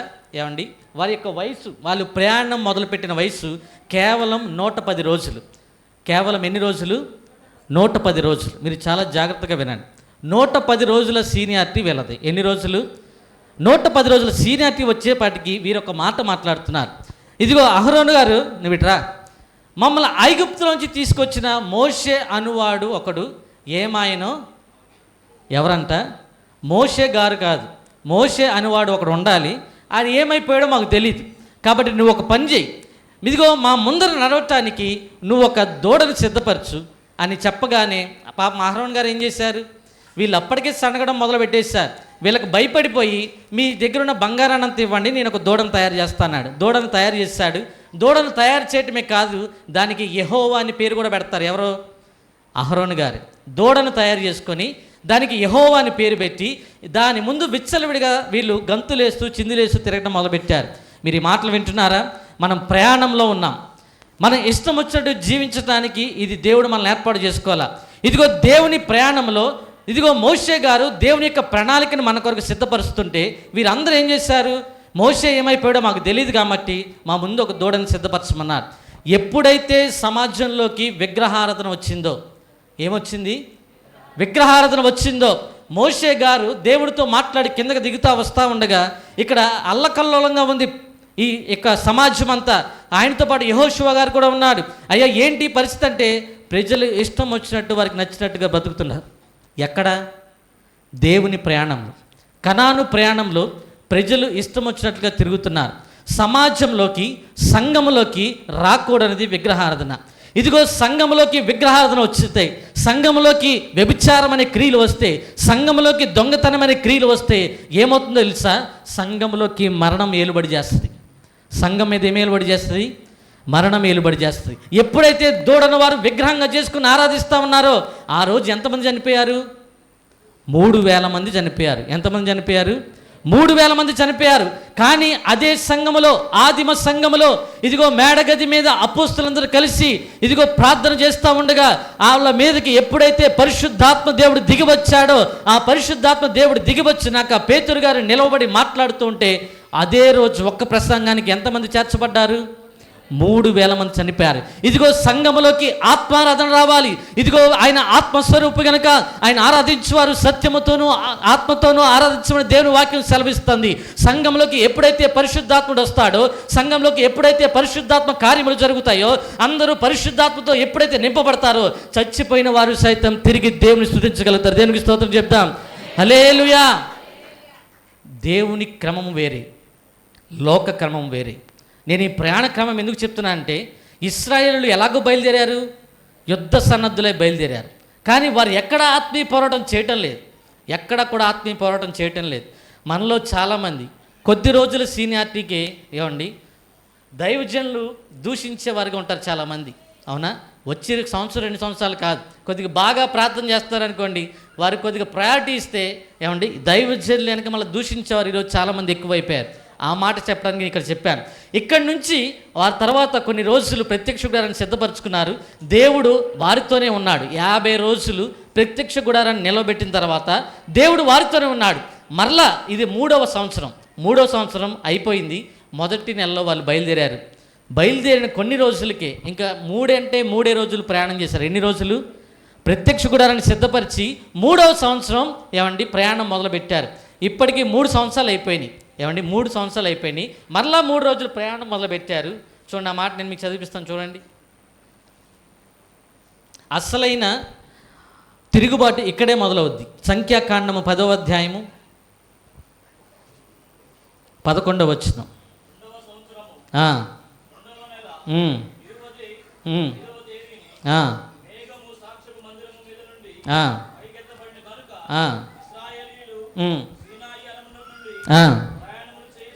ఆ తర్వాత 11:1 చదువు. ఆయాసమును గురించి సనుగుచుండగా అది యెహోవాకు 50 రోజులు దేవుడు వారితోనే ఉన్నాడు. మీరు ఇటు వినాలి. 50 రోజులు దేవుడు వారితోనే ఉన్నాడు. దేవుని మహిమను చూశారు, దేవుని ప్రత్యక్షతను చూశారు. అసలు దేవుని యొక్క మహిమేంటో ఇదిగో పరలోకములో ఎవరు సమీపింపరాని తేజస్సులో ఉండే దేవుడు ఏమండి ప్రజల మధ్య షకీనా మేఘముగా ఆవరించున్నాడు. దేవునికి స్తోత్రం కలుగును గాక. ఆ ప్రత్యక్షతను ఇశ్రాయేలీయులు కళ్ళారా చూశారు. ఆనాడు సియోను పర్వతం మీద దహించు అగ్నివలే దేవుడు దిగివస్తే అక్కడ కూడా దేవుని యొక్క ప్రత్యక్షతను కళ్ళారా చూశారు. ఎవరు? ఇశ్రాయేలీయులు. దేవుని మహిమను కళ్ళారా చూసిన ఇశ్రాయేలీయులు దేవునితో 50 రోజులు గడిపిన తర్వాత మరలా వారి ప్రయాణాన్ని మొదలుపెట్టారు. 3 రోజులే ప్రయాణం చేశారు. మరలా సనగటం మొదలుపెట్టారు. ఇప్పటికీ వారి ప్రయాణమే ఎన్ని రోజులైంది? వారి ప్రతి ప్రయాణంలో ప్రతి స్థితిలో దేవుణ్ణి సనగటం మొదలుపెట్టారు. అప్పుడు దాకా చిన్నపిల్లలుగా కొత్తలో వచ్చారులే, సనుగుతున్నారు, దేవుడు ఊరుకున్నాడు. కానీ ఇప్పుడు దేవుడు ఆ సనుగుల వెంట మొదలుపెట్టాడు. జనములు ఆయాసమును గురించి సనుగుచుండగా అది యెహోవాకు వినబడెను. ఒకప్పుడు 430 సంవత్సరాలు బానిసత్వంలో ఉంటే ఇదిగో ఆ పాపపు బానిసత్వంలో మునిగిపోయి ఆ ఇబ్బందులు పడలేక ఆ ఇబ్బందులు కొలిమిలో నలిగిపోతూ ఉండి దేవునికి మూలుగుతా ఉంటే ఆ మూలుగులను దేవుడు విన్నాడు. ఇప్పుడు సనుగుతుంటే ఆ సనుగులు కూడా దేవుడు వింటా ఉన్నాడు. చాలామంది ఇక్కడ కూర్చున్నవారు ఒకరోజు మన జీవితం ఏంటి, ఒకరోజు దేవునిలోకి రాకముందు మన బ్రతుకులేంటి, ఆ పాపపు బానిసత్వంలో కొట్టిమిట్టాడుతున్న మనల్ని సర్వ శరీరగా ఇదిగో మనం బ్రతుకుతుండగా ఆయనే శరీరధారిగా ఈ భూమి మీదకి దిగివచ్చి మన పాపం అంతటిని తన రక్తము ద్వారా కడిగి పవిత్రపరిచి మనకొక నీతిమంతుడిగా ముద్ర వేసి దేవుని సంఘంలో మనల్ని కూర్చోబెడితే ఇదిగో ఇంతకుముందు అయ్యా నన్ను రక్షించు, ప్రభువా నన్ను రక్షించు, నేను పాపంలో ఉండిపోయాను, శాపంలో ఉండిపోయాను ఏడ్చిన నీవు ఇప్పుడు దేవుణ్ణి సనగటం మొదలు పెడుతున్నారు ప్రజలు. కారణం ఏంటి? నీవు పొందుకున్న భక్తి అనుభవమా? ఏమండి, కేవలం ఇక్కడ 2 సంవత్సరాలు కూడా గడవల మరలా దేవుని సనుగుతున్నారు. మీరు చాలామంది అనుకోవచ్చు, ఇదిగో నేను నా ఇష్టం వచ్చేట్టు దేవుణ్ణి ఏదైనా అనుకుంటున్నారనేమో. వారు ప్రతి ప్రయాణంలో దేవుణ్ణి ఒక మాట అన్నారు, మేము అక్కడ ఎందుకు చచ్చిపోలేదు, ఇక్కడ ఎందుకు చచ్చిపోలేదని కదా. ఏమండి, ప్రతిసారి మనం ఏమంటాం, ఈ అప్పుల బాధలు పడే కంటే చచ్చిపోతామే మేలు, ఈ జీవితాన్ని జీవించే కంటే చచ్చిపోతామే మేలు అని చాలామంది సనుగుతూ ఉంటారు. అవునా? మనకి ఏదైనా కష్టం రాగానే మొట్టమొదట తిట్టేది ఎవరిని? అవునా కదా? ఏం దేవుడండి, దేవుడు అంటూ 3 రోజులు వెళ్ళా, ఏం కార్యం జరగల, అవునా, ఏం కార్యం జరగల అని తిట్టడానికి మొదట కారణం ఎవరు గుర్తొస్తా? దేవుడే గుర్తొస్తాడు. మన స్వక్రియలు కానీ మన స్వనీతి కానీ ఏది మనకు గుర్తుకు రాదు. నీవు పాపం చేసి దేవుని ఎలాగ నిందిస్తావు నువ్వు? దేవుడంట మేలు చేయటంలో ఆయన సంతోషించే దేవుడు, మేలు చేయటం ఆయన సంతోషించే దేవుడు. వీరు 3 రోజులు ప్రయాణం చేసి వీళ్ళ మధ్యలో వచ్చేటప్పుడు ఒక మిశ్రిత జనాంగాన్ని తెచ్చుకున్నారంట. ఎవరిని? మిశ్రిత జనాంగం. అంటే వాళ్ళు హిబ్రూలు, అంటే వాళ్ళు దేవుని బిడ్డలు కాదు, అటు ఐగుప్తీయులు కాదు, వీరు మిశ్రిత జనాంగం, 2 కలిసి ఉంటారు. వీళ్ళంట మరలా సనగటం మొదలుపెట్టారు. ఏమని? మాంసం తిని చాలా రోజులు అయిపోయింది, ఒకసారి దేవుని అడుగుతారు ఏంటి అంటే మొదలెట్టేశారంట. ఎవరిని? ఇశ్రాయేలుని. వీళ్ళు ఊరుకోకుండా మరలా సనగటం మొదలెట్టారు. వాళ్ళు వీళ్ళని రేపితే వీళ్ళు మరలా ఏమిట్టారు, అయ్యా బాబు మోషే గారు, మాంసం తిని చాలా రోజులు అయిపోయింది, మరలా ఒకసారి దేవుని వేడుకుంటావు ఏంటి? అవునా? ఈరోజు చాలామంది అవసరానికి ఒకసారి దేవుడి దగ్గరికి వస్తారు. దేవుడి దగ్గరికి వచ్చి, దైవజనుడి దగ్గరికి వచ్చి, పాస్టర్ గారు మా ఇంట్లో చిన్న కూటం పెడతారా ఏంటి? దేవుడు మమ్మల్ని ఆశీర్వదించి చాలా రోజులు అయిపోయింది, దేవుడు మమ్మల్ని ఆశీర్వదించి మా ఇంట్లో పిల్లలు పుడతలేదండి, ఏమండి మా గ్యాద ఏంతలేదండి, ఏమండి మాకు ఏది చేసినా నష్టమే వస్తుందండి. ఎప్పుడో మరలా ఆ కోరిక కూడా వీళ్ళకి రాదు, ఎవరో పక్కన రేపుతారు ఎటాగా. ఏమండి, అవసరానికి దేవుడు. ఈరోజు చాలామంది క్రైస్తవులకి అవసరానికి దేవుడు, మిగతా టయాల్లో దూడలు. అవునా? అవసరానికి దేవుడు. ఇప్పుడు ఈ మిశ్రిత జనాంగం ఏం చేసింది? ఇశ్రాయేలు రేపితే వీళ్ళు కూడా లెగిసిపోయి నాకు ఏం కావాలన్నారు? మాంసం కావాలన్నారు. దేవుడు విసిగిపోయి 1 రోజుల్లో కురిపించాల్సిన పూరేలని ఒకే రోజు కురిపించేశాయంట. అవునా? ఒకే రోజు కురిపిస్తే వీళ్ళు ఏమైనా మితంగా తిన్నారా? తినలా. నోట్లోంచి ముక్కుల్లోంచి వచ్చేంత వరకు తిన్నారు. తింటే మరి దేవుడు ఊరుకుంటాడా? ఏమండి, పూరేలు ఎన్నో వస్తాయి చెప్పండి.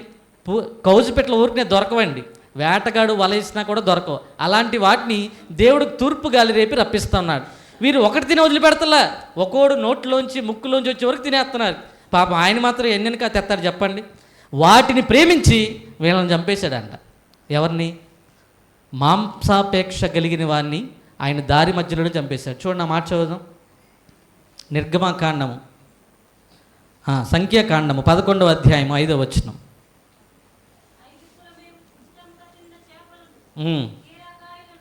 తర్వాత చదవండి. మాంసాపేక్ష కలిగిన జనులను కనపడలేదా? 14వ అధ్యాయం 3వ వచనం చదవండి.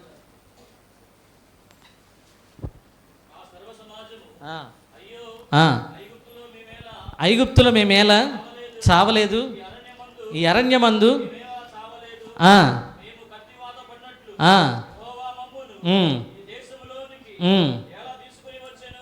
చాలా ఆపండి. మాంసాపేక్ష కలిగిన వారందరినీ అక్కడ చంపేస్తాడంట. ఇప్పుడు దేవుడు ఏం చేశాడు తెలుసా? వీళ్ళు పద్దాక తిండి మీద మాంసం మీద ఇదే కాబట్టి నేను ఒక పని చేస్తా, వీరి యొక్క మనసును మార్చడానికి ఇదిగో కొంతమందిని నేను ఇవ్వబోతున్న దేశంకి పంపిస్తాను, వాళ్ళు అది చూసి వచ్చి వీళ్ళకి చెప్తే అప్పుడైనా పరలోకమే దృష్టి పెడతారేమని ఏమండి ఎంతమందిని పంపించారు? 12 మందిని వేగు చూడటానికి పంపించారు. చాలామంది దైవజనుల చేత దేవుడు ఎందుకు వాక్యాన్ని అందిస్తారు తెలుసా? ఇహలోకంలోనే మీరు ఉండిపోకుండా దేవుడి మీదైనా కొంచెం దృష్టి పెడతారని, పరలోకానికి మనం వెళ్ళబోతున్నాం దాని మీదైనా దృష్టి పెడతారని దేవుడు అనేక మంది దైవజనుల చేత ఏమండి వాక్యాన్ని ప్రకటిస్తూ ఉంటారు. అయితే వీరిలో అందరూ దేవుని రాజ్యాన్ని గురించి ఈరోజు చాలామంది ఉన్నదిగా ప్రకటించేవారు లేరు. నేను ఈ కింది ప్రాంతాల్లో చూశాను, ఇక్కడున్న చాలామంది దైవజనులు ఏమండి చాలా విపరీతంగా వారికున్న శ్రమనంతా ఓర్చి ఎలాగైనా సరే ఏ విధము చేతనైనా ఇక్కడున్న వారందరినీ కూడా పరలోకానికి తీసుకెళ్ళిపోవాలని కష్టపట్ట నేను చూశా. ఏమండి చాలా ప్రాంతాల్లో నేను క్రింది ఏరియాలో 10 సంవత్సరాల క్రితం ఈ ఊరికి నేను వచ్చాను. 10 సంవత్సరాల క్రితం నేను హైదరాబాద్లో ఉండేవాడిని. 10 ఏళ్ల క్రితం నేను మొట్టమొదటిసారి ఈ ఊరు వచ్చినప్పుడు నాకు ఒక దైవజనుడు తారసపడ్డాడు. ఆయన ఇంటికి పిలిపించుకొని మా పెద్దమ్మాయి పుట్టినరోజు ఇంటికి పిలిపించుకున్నాను. ప్రార్థన చేయమన్నా, ప్రార్థన చేశారు. ప్రార్థన చేసినప్పుడు నేను కానుక పెట్టపోతే ఆ దైవజనుడు ఏమన్నాడంటే, అయ్యా నేను కానుక తీసుకోను, మీరు ఏదన్నా ఇవ్వాలని ఉంటే మందిరానికి వచ్చి అక్కడ కానుక ఇవ్వండి, కానీ నేను ఇంటికి వచ్చి కానుక తీసుకొని అనగానే నేను ఆశ్చర్యపోయా. ఎందుకని? ఎవరు పాస్టర్లు ఇంటికి వచ్చినా కానుక తీసుకోకుండా వెళ్ళరు. అలాంటిది ఒక దైవజన్ ఇంటికి వచ్చి కానుక తీసుకెళ్ళదేంటి? నేను చాలా ఆశ్చర్యపోయాను. సంగతి. ఈరోజు చాలామంది దైవజనులు ఇంటికి వస్తే ఏమండి కానుకలు పెడితే అంటే నేను పెట్టొద్దని తీసుకోమని నేనేం చెప్తాను లేదు. మీరు అది అలవాటుగా మార్చారు. అవునా? చాలామంది అలవాటుగా దైవజనులు మార్చేశారు. కొంతమంది 50 రూపాయలు ఇస్తే ఒక ప్రార్థన చేస్తారు, 100 రూపాయలు ఇస్తే ఒక ప్రార్థన చేస్తారు, 500 ఇస్తే ఒక ప్రార్థన చేస్తారు, 5000 ఇస్తే ఒక ప్రార్థన చేస్తారు, 10,000 ఇస్తే ఇంకో ప్రార్థన కూడా చేస్తారు. ఇలాంటి వాళ్ళని మనం చూస్తున్నాం కూడా. ఏమండి ఇలాంటి వాళ్ళని మనము చూస్తున్నామా లేదా? చూస్తున్నాం. కానీ ఈ కింది ప్రాంతాల్లో ఉన్న దైవజనులు నేను అలాంటివి చూడలేదు. నేను మొట్టమొదటిసారి ఆశ్చర్యపోయా. ఏ విధము చేత నేను ఒక దైవజనుడు ఇక్కడ ఎందుకు నిలవబడతాడో తెలుసా? ఇదిగో పరలోకం మన కొరకు సిద్ధపరచబడి ఉంది, మనమందరము పరదేశులము, మన పౌరసత్వం అక్కడ ఉంది, మనం ఇక్కడ వారము కాదు, మనం ఎలాగైనా సరే అక్కడికి వెళ్ళిపోవాలని మనల్ని సిద్ధపరిచే క్రమంలో ఒక దైవజనుడు తన కుటుంబాన్ని విడిచిపెట్టి, తన సుఖభోగాలను విడిచిపెట్టి, తన కొన్నదంతా విడిచిపెట్టి దేవుని ప్రజలను దేవుని వైపు తిప్పడానికి ఎంతో భారము కలిగి ఏమండి ఉన్నదంతా విడిచిపెట్టుకుని వస్తారండి. నిజమే, నేను ఇప్పుడు చూస్తున్నా కూడా ఉన్నదంతా విడిచిపెట్టి వచ్చిన వారు చాలా తక్కువ మంది. ఆనాడు కూడా 12 మంది వెళ్ళారు. 10 మంది ఏం చెప్పారు? మన వల్ల కాదు, మనం పరలోకం వెళ్ళాం. అసలు పరలోకం ఎవరైనా చూసొచ్చారా? ఏమండి పోనీ వాళ్ళు వెళ్ళి చూసొచ్చిన వాళ్ళు ఏం చెప్పాలి? అమ్మో అది పెద్ద దేశం, మనం అక్కడికి వెళ్ళలేము, మా కంటికి మేము మిడతలాగా ఉన్నాం, వాళ్ళ కంటికి మనం మిడతలాగా ఉన్నాం. అవునా? చాలామంది ఇదే చెప్తున్నారు, మనం అందరం పాపులు అండి, మన పరలోకానికి వెళ్ళలేము అంత తొందరగా. నేను ఒక చర్చిలో ఒక మాట విన్నా. ఆ పాస్టర్ గారు ఏమన్నా తెలుసా? దేవుడి వాక్యం సెలవిచ్చిందంటే పేతురు రాసిన పత్రికలో, ఆ దినము గురించి మీరు అపేక్షించుచు, ఆ దినపు రాకడ కొరకు కనిపెట్టుచు, మీరు పరిశుద్ధమైన ప్రవర్తనతోనూ భక్తితోనూ ఎంతో జాగ్రత్త గలవారై ఉండవాలని 1 పేతురు రాసిన పత్రికలో పేతురు గారు మాట్లాడతారు. కానీ ఈనాటి దైవజనులు ఏం చెప్తారు తెలుసా? పరలోకం అప్పుడే రాదు, మీరు కంగారు పడిపోమాకండి, ఇంకా ప్రజలందరూ మార్చబడాల్సినారు, ఎంతోమంది ఉన్నారని చెప్తున్నారు. ఏమంటే అది నిజమంటారా? 2030 మీరు చాలా బాగా గుర్తుపెట్టుకోండి. 1971లో 1G వచ్చింది. ఇప్పుడు మనం ఏ జీలో ఉన్నాం? 5Gలో ఉన్నాం. 1971లో 1G వచ్చింది. అప్పుడు రష్యాలో ఒక గొప్ప వైరస్ వచ్చింది, చాలామంది చనిపోయారు. ఆ తర్వాత 1989 ఆ ప్రాంతాల్లో 2G వచ్చింది, అంటే 90-91 ఆ ప్రాంతాల్లో. అప్పుడు కూడా స్వైన్ ఫ్లూ వైరస్ వచ్చింది. ఆ తర్వాత ఏమండి దగ్గర 2005లో 3G వచ్చింది. అప్పుడు కూడా స్వైన్ ఫ్లూ వైరస్ తాండవం చేసి, ఆ తర్వాత 2015లో 4G వచ్చింది. 5G ఎప్పుడు వచ్చింది? 2019లో వచ్చింది. అప్పుడేమొచ్చింది? కరోనా వైరస్ వచ్చింది. అంటే అయ్యగారు దానికి దీనికి ఏం కోయిన్సిడెన్స్ ఉందన్నా మీరు అనవచ్చు. కోయిన్సిడెన్స్ ఏం లేదు. కావాలనే అపవాది వేస్తున్న కుయుక్తులకు చాలామంది పట్టబడి చనిపోతున్నారు. మీకు ఇంకా అర్థమవుతుందో చెప్తా. ఒకప్పుడు మన ఇంట్లో ఫోన్లు ఉండేవి కాదు, అవునా? ఏముండేవి? అసలు ఫోన్లే ఉండేవి కాదు. ఎవరో ఎక్కడో STD బూత్ ఉంటే అక్కడికి వెళ్ళి ఫోన్ చేసుకోవాలి. తర్వాత ఫోన్లు ఇంట్లోకి వచ్చినాయి, ల్యాండ్లైన్ ఫోన్లు. ఆ తర్వాత అయిపోయినాయి. ఆ తర్వాత ఏమొచ్చింది? చిన్న మొబైల్ ఫోన్లు వచ్చినాయి, అవి కూడా వెళ్ళిపోయింది. ఇప్పుడు ఏమొచ్చింది? స్మార్ట్ ఫోన్ రాకముందు టచ్ ఫోన్లు వచ్చినాయి. అప్పుడు టచ్ ఫోన్లు, స్మార్ట్ ఫోన్లు కాదు అవి, టచ్ ఫోన్లు. ఆ టచ్ ఫోన్లు పోయిన తర్వాత ఇప్పుడు స్మార్ట్ ఫోన్లు వచ్చినాయి, అవునా? ఇప్పుడు ప్రపంచం అంతా ఎక్కడుంది?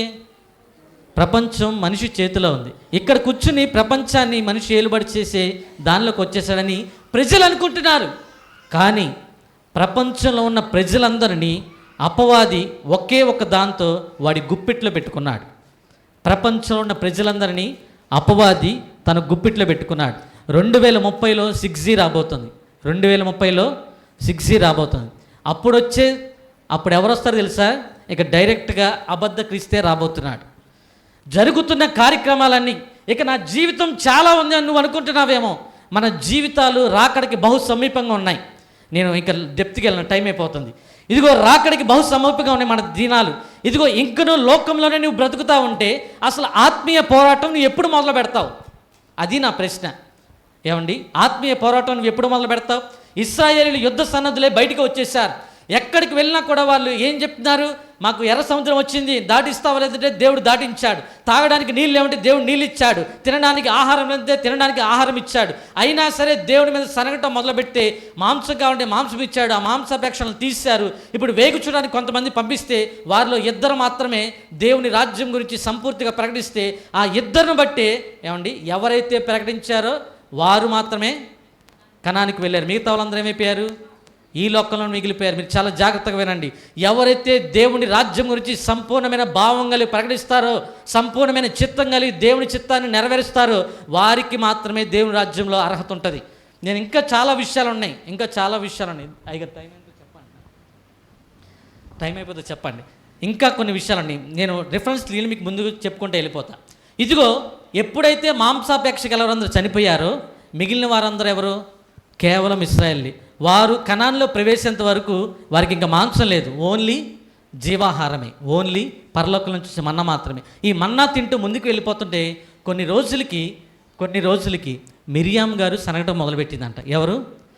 ఒకరోజు దేవుడు సియోను పర్వతం మందికి 70 మందిని ఇశ్రాయేలు పెద్దలను కూడా తీసుకురమ్మంటాడు. ఆ 70 మందిలో మిరియాం ఉంది, అహరోన్ ఉన్నాడు, కోరాహు, దాతాము, అబీరాములు కూడా ఉన్నారు. మీరు జ్ఞాపకం ఉంచుకోండి. ఇప్పుడు మిరియాము గారు సనగటం మొదలుపెట్టింది. ఎన్ని సంవత్సరాల వ్యవధిలో తెలుసా? కేవలం 3 సంవత్సరాలు గడిచింది. మిరియాము గారు సనిగితే మిరియాకి ఏమి వచ్చింది? కుష్ఠరోగం వచ్చింది, వెలుపటికి వెళ్ళిపోయింది. ఆ తర్వాత బండను 2 సార్లు కొట్టారు మళ్ళీ నీళ్లు కావాలంటే. అప్పుడు ఆ తర్వాత ఏమైపోయింది? అహరోన్ గారు చనిపోయారు. ఈ మధ్యలో జరిగిన ప్రక్రియ ఏంటి తెలుసా? మిరియాం గారు ఎప్పుడైతే సనిగిందో ఈ కోరాము, దాతాము, అబీరాములు ఏమనుకున్నారంటే ఏమండి మిరియాము గారే పరిశుద్ధురా, మేము కాదా అనుకుని వీళ్ళు కూడా ఏం చేశారు? సనగటం మొదలుపెట్టారు. మీరే పరిశుద్ధులా, మేము పరిశుద్ధులం కాదా అని. ఇక్కడ చాలామంది క్రైస్తవ సంఘాల్లో జరుగుతున్నది ఏంటంటే ఒక్కసారి ఏదో 3 రోజులు ఉపవాసం ఉంటారు, బాగా ప్రార్థన చేస్తారు, దేవుడు ఒకసారి వారి నోట ఏమాట పలికిస్తాడు. ఏంటిది? ప్రవచనం. ఆ ఒక్కసారి ప్రవచనానికి వీళ్ళు ఏమొచ్చిందో తెలుసా? అహంకారం వచ్చింది. మరి దైవజనుడు 40 సంవత్సరాల నుంచి ప్రవచిస్తున్నాడుగా. వాక్యం అంటే ఏంటండి? లేఖనాల కదా. ఇవన్నీ ప్రవచన వాక్యాలని దేవుడు దైవజనుల తర్వాత 40 సంవత్సరాల నుంచో 30 సంవత్సరాల నుంచి ఇక్కడ వాక్యం అందిస్తూ ఉన్నాడు. మరి ఆయన ఎప్పుడైనా హెచ్చిపోయాడా? మరి ఒక్కసారి ప్రవచించినందుకే చాలామంది హెచ్చిపోతారు. ఒక్కసారి పాట పాడినందుకే, ఒక్కసారి దేవుడు మాట్లాడితే చాలు, నా అంతట గొప్పవారు లేరనుకుంటారు చాలామంది. ఈ ప్రయాణంలో ఉండకూడనివి ఏంటో నేను మీకు చెప్తున్నాను. ఇదిగో కోరాహు, దాతాము, అబీరాములు వారు మాత్రమే కాదు, వారితో 150 మందిని తీసుకెళ్తే వారందరూ కూడా నశించిపోయారు. ఎవరు దేవుని మీద సణుగుతున్నారో వారందరినీ దేవుడు ఏం చేశాడు?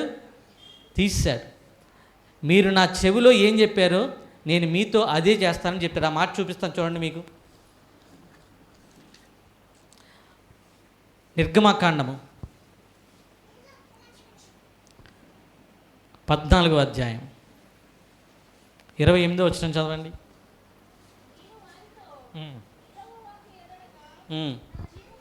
నా జీవముతోడు మీరు నా చెవిలో చెప్పినట్లు నేను నిశ్చయముగా ఏం చేస్తానాడు దేవుడు? ఏంటిది అది? నా చెవిలో మీరేం చెప్పారు?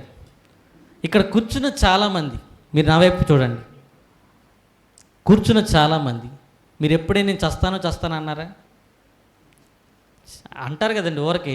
ఈ అప్పులు తీరలేదు చచ్చిపోతే బాగుండు, నా భర్త నా మాట వింటలేదు చచ్చిపోతే బాగుండు, ఇదిగో ఈ యొక్క జీవితాన్ని జీవించక నేను చచ్చిపోతే బాగుండని ఎలాగైతే ఇశ్రాయేలు మాటి మాటికి ఇదిగో అక్కడ మేము ఐగుప్తులో సమాధులు లేవని మమ్మల్ని ఎక్కడ తీసుకొచ్చి చంపేస్తావా, అక్కడ మాకు కీరకాయలు దోసకాయలు మాంసాహారం అన్నీ ఉన్నాయి, మా హృదయం అంతా మాంసం వండుకుని కొండలే గుర్తొస్తున్నాయి, ఇదిగో మా అక్కడ తీసుకెళ్ళకుండా ఇక్కడికే చంపేస్తావా, ఇక్కడెందుకు మేము చావలేదు అక్కడెందుకు మేము చావలేదు అని వీళ్ళు ఎప్పుడైతే సనుగుతో మొదలెడుతున్నారో అవన్నీ ఎవరున్నారు? దేవుడు. ఒకసారి వాళ్ళు మూలుగులు కూడా విన్నాడు, ఇప్పుడు వీళ్ళు సనుగుతున్న సనుగులు కూడా విన్నారు. అసలు వీరు పోరాడకుండా సనుగుతున్నారండి, అది అసలు బాధ. వీరు యుద్ధ సన్నద్ధులే బయలుదేరారు, ఆత్మీయ పోరాటం చేయటం లేదు, ఎంతసేపు ఇహలోక సంబంధమైన పోరాటమే చేస్తున్నారు. ఇక్కడ కూడా చాలామంది ఆకలి కోసం పోరాటం, ఆరోగ్యం కోసం పోరాటం, ఆర్థికమైన ఇబ్బందుల కోసం పోరాటం, ఇవి ఎప్పుడు ఉండేవి. నేను ఒక మాట చెప్తాను చూడండి, మనం ధనంతో బ్రతికినా ఏమండి, ధనం లేకుండా బ్రతికినా, ఆరోగ్యంతో బ్రతికినా, ఆరోగ్యం లేకుండా బ్రతికినా, మనం చదువు ఉండి బ్రతికినా, చదువు లేకుండా బ్రతికినా, ఎలాగూ బ్రతికినా ఒకరోజు ఈ లోకంలో మనం చనిపోమా? ఇక్కడే ఉండిపోతామా? మరి ఎందుకు తొందర ముందే చస్తా అని ఏమండి? ముందే ఎందుకండి? అందరూ చనిపోయే వాళ్ళమే, ఇక్కడ ఎవరు పర్మనెంట్గా ఉండేవాళ్ళు లేరు. కానీ చాలామంది మీరు సనుగుతున్నారు, నేను చచ్చిపోతా అని మాట్లాడుతున్నారు. మీరు ఏదైతే మాట్లాడతారో దేవుడు అది విని అదే చేస్తా అంటున్నాడు. మీరు ఇంకొకసారి దయచేసి ఏ విషయంలో కూడా నేను చనిపోతానని మాట్లాడదు. ఆత్మీయ పోరాటం అంటే ఏంటో నేను ఇంకా ముగిస్తాను. ఇశ్రాయేలులు ఎలాగో బయలుదేరారు? యుద్ధ సన్నద్ధులే. ఎక్కడికి బయలుదేరారు? మీరు కూడా బయలుదేరారా? అసలైన ఆత్మీయ పోరాటం అంటే ఏంటి చూడండి. 2 కొరింథీయులకు రాసిన పత్రిక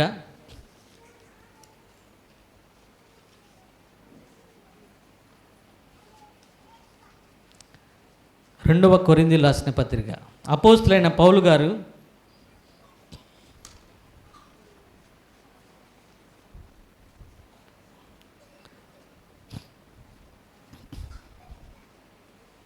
అపోస్తులైన పౌలు గారంట తన జీవిత కాలంలో ఆయన ఎలాంటి పోరాటం పోరాడాడో నేను మీకు చూపిస్తాను.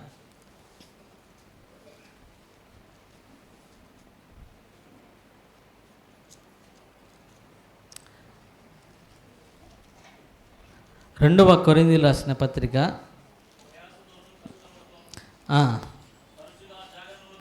11వ అధ్యాయము 23 నుంచి మనం కనుక చూడగలిగితే 23 నుంచి మీరు చదవద్దు, కానీ 23 నుంచి 33వ వచనం వరకు మీరు చదివితే అసలైన ఆత్మీయ పోరాటం అంటే ఏంటో అక్కడ కనబడుతుంది. ఏమండి? అసలైన ఆత్మీయ పోరాటం. ఆయన ఎప్పుడు తన కోసం తాను పోరాడుకోలేదు. ఎవరి కోసం పోరాడాడు? సంఘం కోసం పోరాడాడు. రసించిపోతున్న ఆత్మల భారం కోసం ఆయన పోరాటం జరిగింది. ఇప్పుడు దేవుడు మనల్ని కూడా ఏమైనా పిలిచాడు? ఒక వచనం చదువు చూడండి. 1 పేతురు 2వ అధ్యాయం 9వ వచనంలో, 1 పేతురు 2వ అధ్యాయము, చీకటిలో నుండి ఆశ్చర్యకరమైన తన వెలుగులోనికి మమ్మును పిలిచిన వాని గుణాతిశయములను ప్రచురము చేయ నిమిత్తము ఏర్పరచబడిన వంశమును, రాజులైన యాజక సమూహమును, పరిశుద్ధ జనమును, దేవుని సొత్తైన, ఇప్పుడు మనమందరం ఎవరంట? దేవుని సొత్తైన ప్రజలు. ఒకసారి దేవుని స్తోత్రం చెప్దామా? హల్లెలూయా. ఇదిగో దేవుడు మనల్ని ఎందుకు ఏర్పాటు చేసుకున్నాడంటే ఆయన గుణాతిశయాలను ప్రచురించే నిమిత్తం. ఇప్పుడు మనమందరం కూడా ఎవరము? రాజులైన యాజక సమూహం. మనము కూడా పోరాడాల్సింది ఎవరితోటి? అపవాదితోటి. ఇదిగో మీరు అపవాదితో పోరాడి దేవుడిచ్చే ఆ సర్వాంగ కవచాన్ని ధరించుకొని మనం ఎప్పుడైతే అపవాదితో పోరాడతామో అప్పుడే మనం నిజమైన సైనికులుగా మార్చబడతాం. ఇదిగో మన ఆత్మీయ పోరాటము దేని కొరకు ఉండాలి? దేని కొరకు ఉండాలండి? మన సంఘ రక్షణ కొరకు, ఆత్మల రక్షణ కొరకు, మన సొంత కుటుంబ రక్షణ కొరకు. అయితే ఈనాటి క్రైస్తవ్యము ఈ ఆత్మీయ పోరాటంలో లేదు అని నేను చెప్తున్నాను. ఏమండి, మీరు ఎంతమంది పోరాడుతున్నారు దేవుని కొరకు? నేను ఇక్కడ నుంచున్న మీరు కూర్చున్న ఒక్కొక్కరిలో నేను ఒక కుటుంబాన్ని రక్షించాయని చేతులెత్తండి. నేను సువార్త ప్రకటించి నేను ఒక కుటుంబాన్ని రక్షించాను. పోనీ ఒక వ్యక్తినైనా నేను రక్షించి ఈ స్థలంలో నేను తీసుకొచ్చాను, వారి చేతులెత్తండి. మీ అందరినీ దైవజనులు రక్షించాను, మీరు ఎవరు ఒక్కరు కూడా తీసుకురాలేదా? ఏంటండి? ఇదిగో మన పోరాడవలసింది ఏ పోరాటం? ఎంతసేపు ఆశీర్వాదాల కోసమేనా? ఎంతసేపు ఆశీర్వాదాల కోసమేనా? ఆత్మీయ పోరాటం ఎప్పుడు మొదలు పెడతారు? మరి ఇదిగో దైవజనుడైన పౌలు గారు ఆత్మల భారం కోసం ఆత్మీయ పోరాటం మొదలుపెట్టారు. మీలో కూడా ఆత్మీయ పోరాటం మొదలుపెట్టి చాలామంది ఆగిపోయారు. అవునా? నేను ఒక రాజును గుర్తు చేస్తాను, చూడండి. 2 సమూయేలు 11వ అధ్యాయం 1వ వచనం.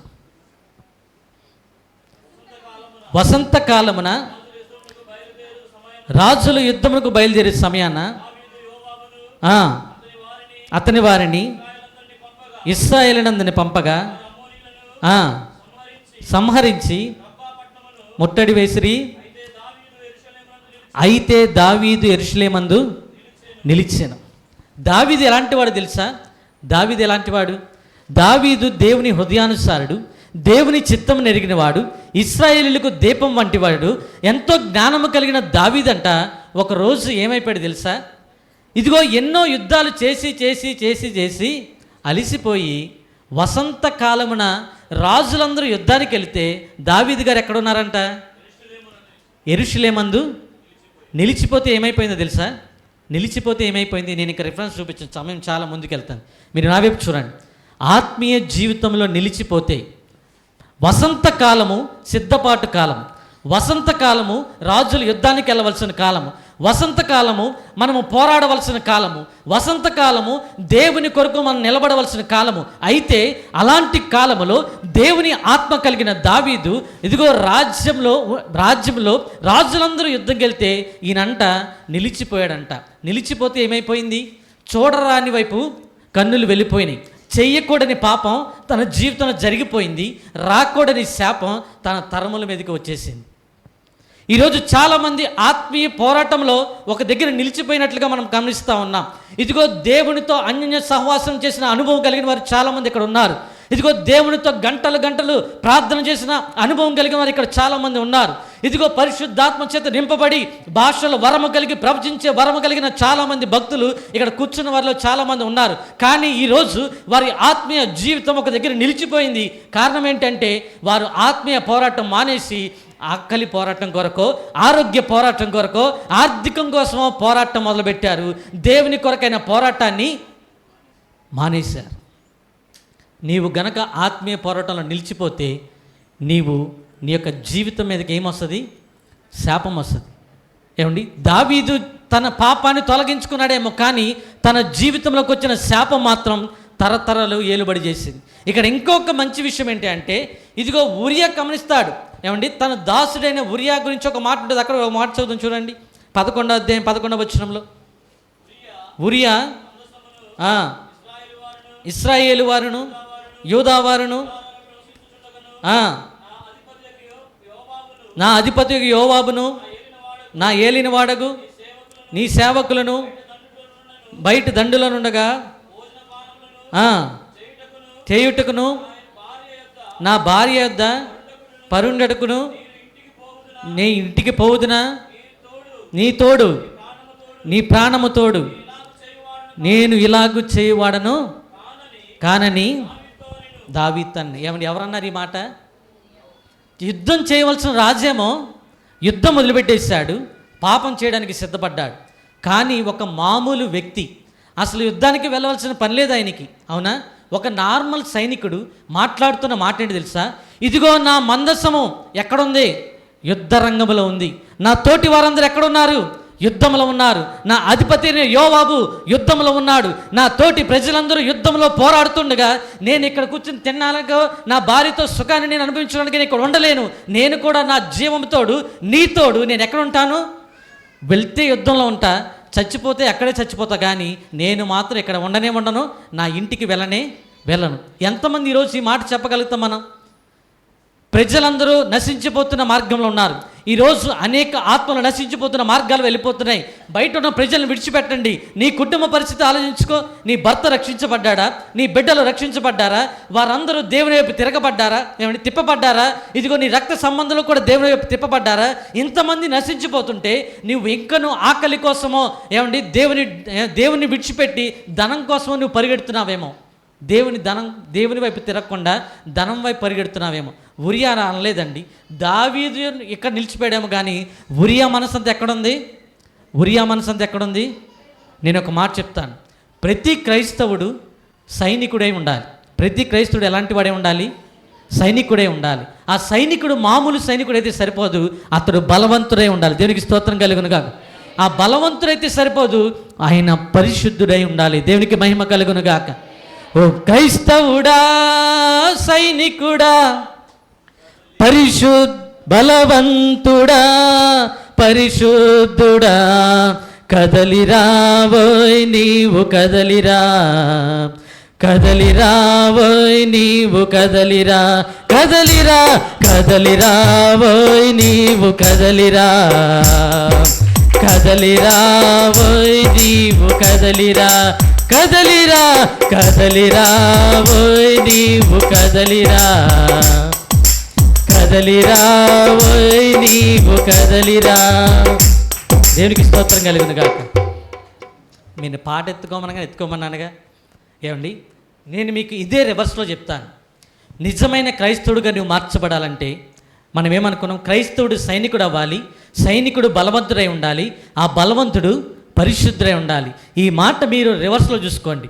ఇదిగో ఎంతమంది అయితే పరిశుద్ధాత్మ చేత నింపబడతారో వారు బలవంతులుగా మార్చబడతారు. దేవునికి స్తోత్రం కలుగును గాక.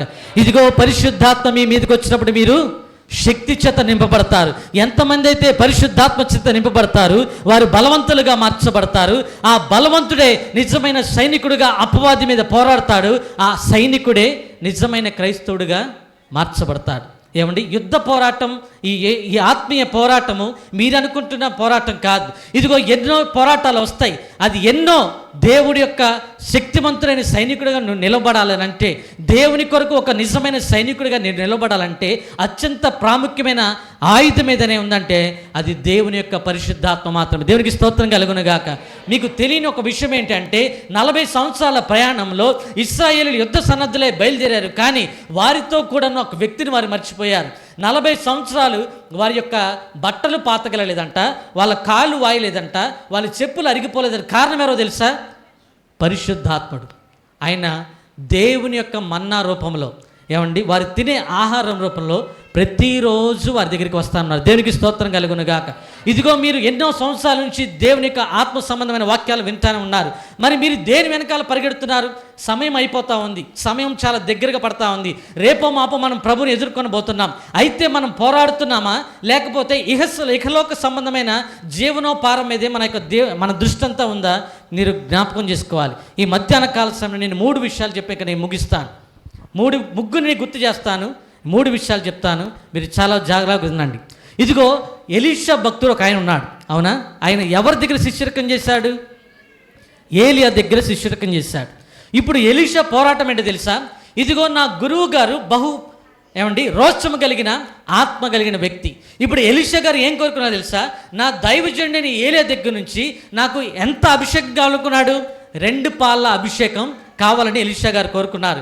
ఎలాగైతే ఎలీషా గారు 2 పాల ఆత్మను పొందుకున్నాడో ఇప్పుడు ఎలీషా గారి దగ్గర ఒక వ్యక్తి శిష్యరకం చేస్తున్నాడు. ఆయన ఎవరు? గెహాజీ. ఇప్పుడు గెహాజీ దేనికోసం పోరాడాలి? నా దైవజనుడైన ఎలీషా గారు తన యొక్క గురువు గారిని ఏలియా దగ్గర నుంచి 2 పాల ఆత్మను పొందుకున్నాడు. ఒకవేళ గెహాజీ కనుక నిజముగానే పోరాటం చేసే వ్యక్తి అయితే, ఆత్మీయ పోరాటం కనుక చేస్తూ ఉంటే గెహాజీ ఏం కోరుకోవాలి తెలుసా? నా దైవజనుడైన ఎలీషా దగ్గర నుంచి ఉన్న 2 పాల ఆత్మ నాకు కూడా కావాలి. ఇప్పుడు అదే 2 పాల ఆత్మ కనుక రెట్లుగా గెహాజీ మీదకి వస్తే అది ఎన్ని పాళ్ళు అయ్యేది? 4 పాళ్ళు అయ్యేది. కానీ ఇప్పుడు గెహాజీ దేనికోసం పోరాడుతున్నాడు? దేనికోసం పోరాడాడు? ఒకవేళ రెట్టింపు అభిషేకం కనుక గెహాజీ మీదకి వస్తే గొప్ప బలమైన దైవజనుడిగా ఏలియా కంటే కూడా, ఎలీషా కంటే కూడా గెహాజీ పేరు బైబిల్ గ్రంథంలో మారుమ్రోగి ఉండేది. ప్రభు ఏమంటాడు తెలుసా? నన్ను నమ్మితే గనక, నన్ను విశ్వసిస్తే గనక నాకంటే బలమైన కార్యాలు మీరు చేస్తారు. దేవునికి స్తోత్రం చెప్పండి. ఇదిగో దేవుడు మనతోనే ఉన్నాడు, ఆయన మనలోనే ఉన్నాడు. పరిశుద్ధాత్మ రూపంలో ఆయన మనతో ఎల్లప్పుడూ ఉంటూనే ఉన్నాడు. కానీ నీ యొక్క మనసు దేని మీద ఉందో ఈ మధ్యాహ్న కాల సమయంలో జ్ఞాపకం చేసుకోవాలి. ఇంక నువ్వు లోక సంబంధమైన వాటి మీద నీ దృష్టి ఉంటే కనుక నువ్వు ఆత్మీయ పోరాటం చేస్తున్నావు అని కాదు, నువ్వు ఇంకా దేనికోసమో పోరాడుతున్నావు. ఏమండి, ఈరోజు నాకు ధనం మీద ఆశ లేదన్నవారు ఎవరైనా ఉన్నారా? మరి పరలోకానికి ఎలా వెళ్ళిపోతాం మనం? పరలోకానికి ఎలా వెళ్ళిపోతాం? ఇంకొక వ్యక్తి ఉన్నాడు, ఆయన పేరు సంసోన్. ఈ లోకంలో ఆయన కంటే బలవంతుడు ఎవరు లేరు. ఈ లోకంలో ఆయన వంటి బలవంతుడు ఇంకెవరు కూడా పుట్టరు ఉండలేదు. ఆయన పుట్టుకతోనే నాజీరు చేయబడిన ఒక వ్యక్తి, కానీ తన జీవితం ఆఖరికి దశకు చేరేపాటికి ఏమండి సంసోను జీవితంలో కూడా మంచి మంచి అనుభవాలు ఉన్నాయి. ఇదిగో యాతాము బండ సందులో నివసించిన అనుభవం సంసోనిది. ఇదిగో తన 2 చేతులు కొత్త తాళ్లతో కట్టబడి ఉన్నప్పుడు పరిశుద్ధాత్మ అగ్ని తన మీదకి దిగి వస్తే ఆ తాళ్ళు కూడా జనుపు నారల వలె కాలిపోయి బూడిదిగా మార్చబడిపోయినాయి. అలాంటి పరిశుద్ధాత్మ అభిషేకం పొందిన వ్యక్తి సంసోను. కానీ ఆఖరి దశలో తన 2 చేతులు కట్టివేయబడి తన 2 కళ్ళు పొడవబడి ఏమండి 2 స్తంభాల మధ్య బలహీనుడిగా మార్చబడ్డాడు. ఈనాటి క్రైస్తవ సంఘం కూడా అలాగే ఉండడానికి కారణం ఏంటో తెలుసా? వారి ఆత్మీయ జీవితం ఒక దగ్గర నిలిచిపోయింది. ఆత్మాభిషేకం పొందుకున్న ఆత్మ వెడలిపోయిన సంగతి కూడా తెలియలేదు. ఇప్పుడు 2 చేతులు కట్టివేయబడిన సంఘముగా ఈనాటి క్రైస్తవ సంఘాలు ఉంటున్నాయి. ఒక చెయ్యేమో ఆత్మ వరాలు, ఒక చెయ్యేమో ఆత్మీయ ఫలాలు. అటువైపు ఆత్మీయ వరాలు లేవు, ఇటువైపు ఆత్మీయ ఫలాలు లేవు. వాక్య ప్రత్యక్షత కూడా లేని గుడ్డితనంలో ఈరోజు క్రైస్తవ సంఘాలు బ్రతుకుతుండడానికి కారణం ఏంటో తెలుసా? వారు ఆత్మీయ పోరాటం ఒక దగ్గర నిలిచిపోయింది. మనం చేస్తున్న ఈ ఉపవాస ప్రార్థనలు కానీ, నువ్వు చేస్తున్న ఈ ఏమండి దేవునితో సహవాసం కానీ దేనికోసమో తెలుసా?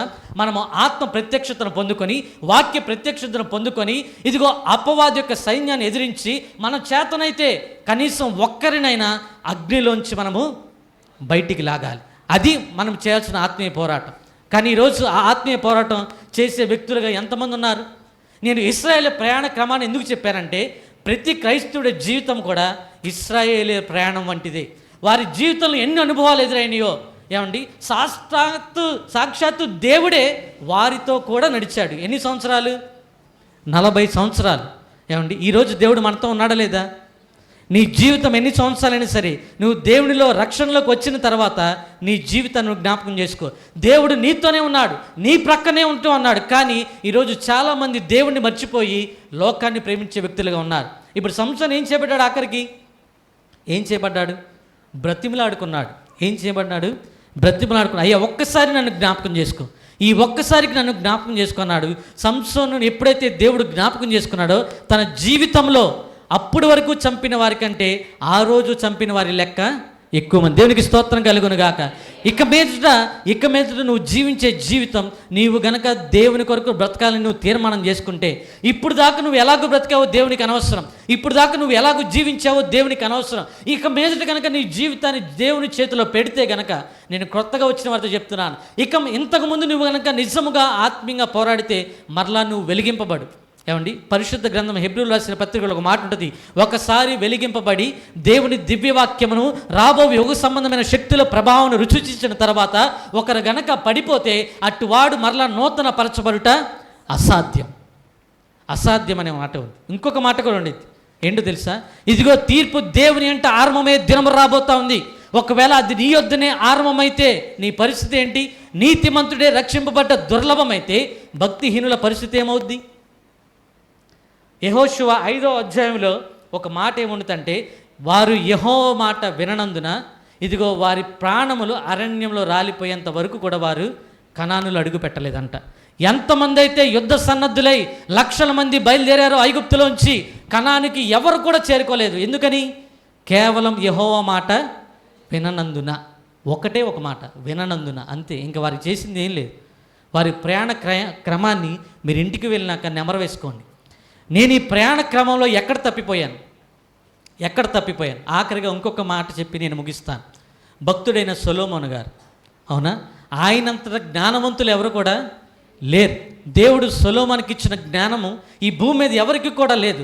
కానీ సొలొమోను ఆఖరి దశకు చేరేపాటికి తన జీవితము చాలా భ్రష్టత్వంగా మార్చబడింది. ఎందుకని తన ఎంతమందిని పెళ్లి చేసుకున్నా తెలుసా? ఏమండి, సొలొమోను భార్యలు ఎంతమంది? 700 మంది భార్యలు, 300 మంది ఉపపత్నులు అంట. ఈ లోకంలో ఎవరికైనా అంతమంది ఉన్నారా? ఏమండి, ఈరోజు ఒక్కల్ని సాగుతానికే ఏమండి కాదు, కష్టంగానా? అయ్యబాబే భలే చెప్పారు మీరు. 3 చెరువులు నీళ్ళు తాగెత్తారు ఒక్కరిని సాగుతానికి. అంతమందిని ఎట్ట చేసుకోవడం తెలియదు. ఆయన కూడా ఎవరో గొప్ప జ్ఞానవంతుడు, దేవుని జ్ఞానం పొందిన ఒక వ్యక్తి ఎలాగూ పడిపోగలిగాడు? మనం అనుకుంటాం చాలా సాదాసీదాగా మీరు దేవుని వాక్యాన్ని తీసుకోవచ్చు. దేవుని మహాజ్ఞానం చేత నింపబడిన సొలొమోనే పడిపోయాడు. అందుకని దేవుని వాక్యం ఏం సెలవిస్తుంది తెలుసా? నీతిమంతుడే రక్షింపబడ్డ దుర్లభమని దేవుని వాక్యం సెలవిస్తుంటే భక్తిహీనుల పరిస్థితి ఏంటి? ఒకవేళ ఈ రోజే కనుక దేవుని రాకడ ఈరోజే వస్తే మనలో ఎంతమంది పరలోకానికి ఎత్తబడతాం? చేతులు ఎత్తండి.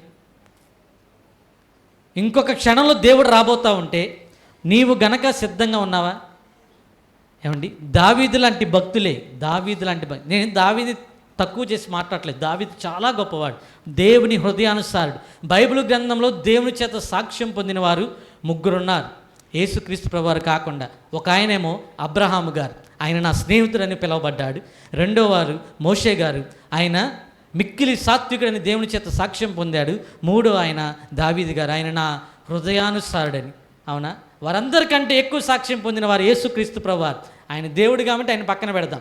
ఈ లోకంలో మనుషులైన వారు దేవుని దగ్గర నుంచి సాక్ష్యం పొందిన వ్యక్తులు 3 కనబడతారు. మరి మనం ఎప్పుడైనా దేవుని దగ్గర నుంచి సాక్ష్యం పొందామా? అసలు ఈ యొక్క మరియమ్మ గారు నిజంగా నా హృదయానుసారండి. ఏమండి, ఇక్కడ చాలామంది గొప్ప గొప్ప పేర్లు పెట్టుకున్నారు. అవునండి, పేర్లు విని కూడా సంతోషపడతా ఒక్కోసారి.